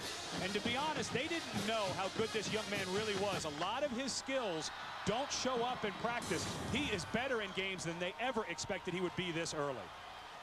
Dusty Mangum adds the extra point, and the Texas fans, a lot of them talk about that game as if Benson had played. It was a guarantee that they were going to win against Oklahoma. And as Mac Brown said, there have been a lot of good running backs who've gone up against Oklahoma this year who haven't done very much, and that Ivan Williams, who saw the bulk of the action in that game at the tailback position for Texas, had gone into that game off a couple of 100-yard rushing games. And in the second half, they didn't run the ball very much because they weren't being effective. They figured the best way to drop Sims back, and Sims was off his game in the second half, and you brought Brett Robbins in because he was more of the blocking back on passing situations. We'd also like to thank the rest of our terrific technical crew away from their families on this holiday weekend to bring you the sights and sounds of this incredible venue in College Station, Texas. Just the second time since 1983 the Longhorns come to College Station and win. These two universities only about an hour and a half apart. Mac Brown said 20 million people in this football crazy state, and for this game, even if you're a Houston fan, a Baylor fan, Texas Tech, whatever your favorite school might be, all of the fans seem to pick sides when the Aggies and the Horns go head-to-head. Mangum's kickoff, run back by Terrence Thomas to the 35-yard line. Coming up next, more Big 12 action. The battle for the North Division crown. #1 Nebraska, led by Heisman candidate Eric Crouch in that terrific defense, heading into Boulder to take on the Buffaloes, ranked number 15.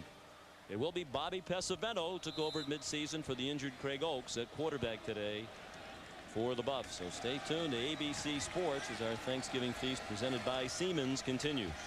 We were talking earlier about Texas, who they would want to win that game.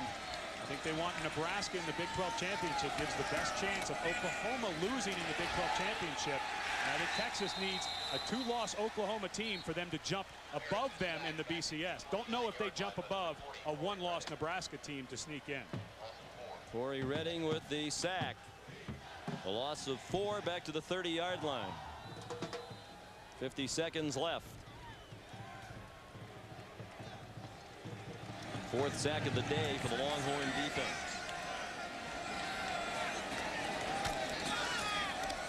Meanwhile, A&M is going to finish the season with 3 straight losses to 3 good teams.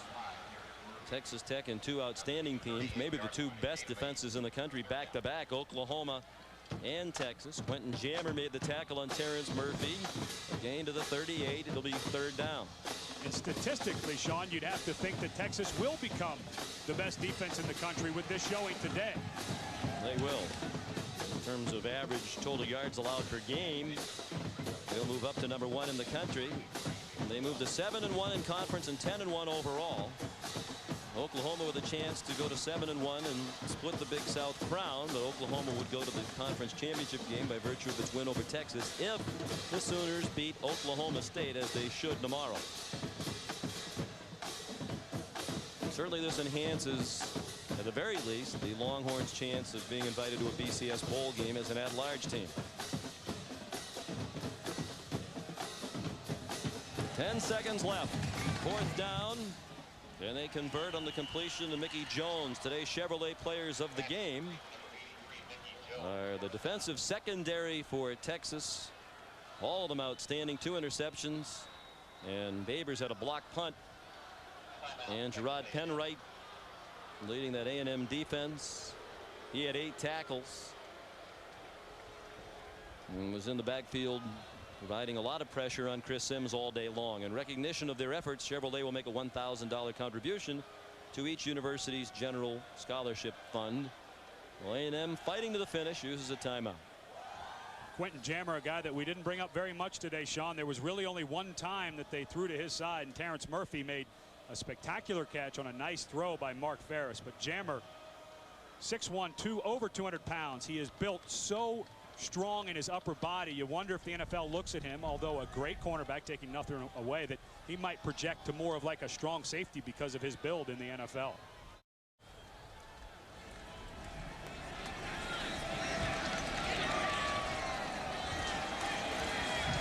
Ferris got away.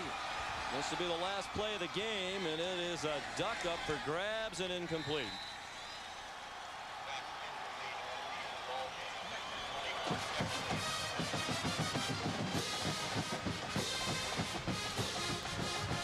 The final score, once again, Texas 21, Texas A&M 7. ABC Sports is online at ESPN.com. Keyword ABC Sports. Coming up next, ABC Sports Thanksgiving Feast presented by Siemens continues with another Big 12 showdown as #1 Nebraska travels to Colorado. This is ABC Sports, continuing the tradition of excellence. Now let's join John Saunders in Times Square Stadium.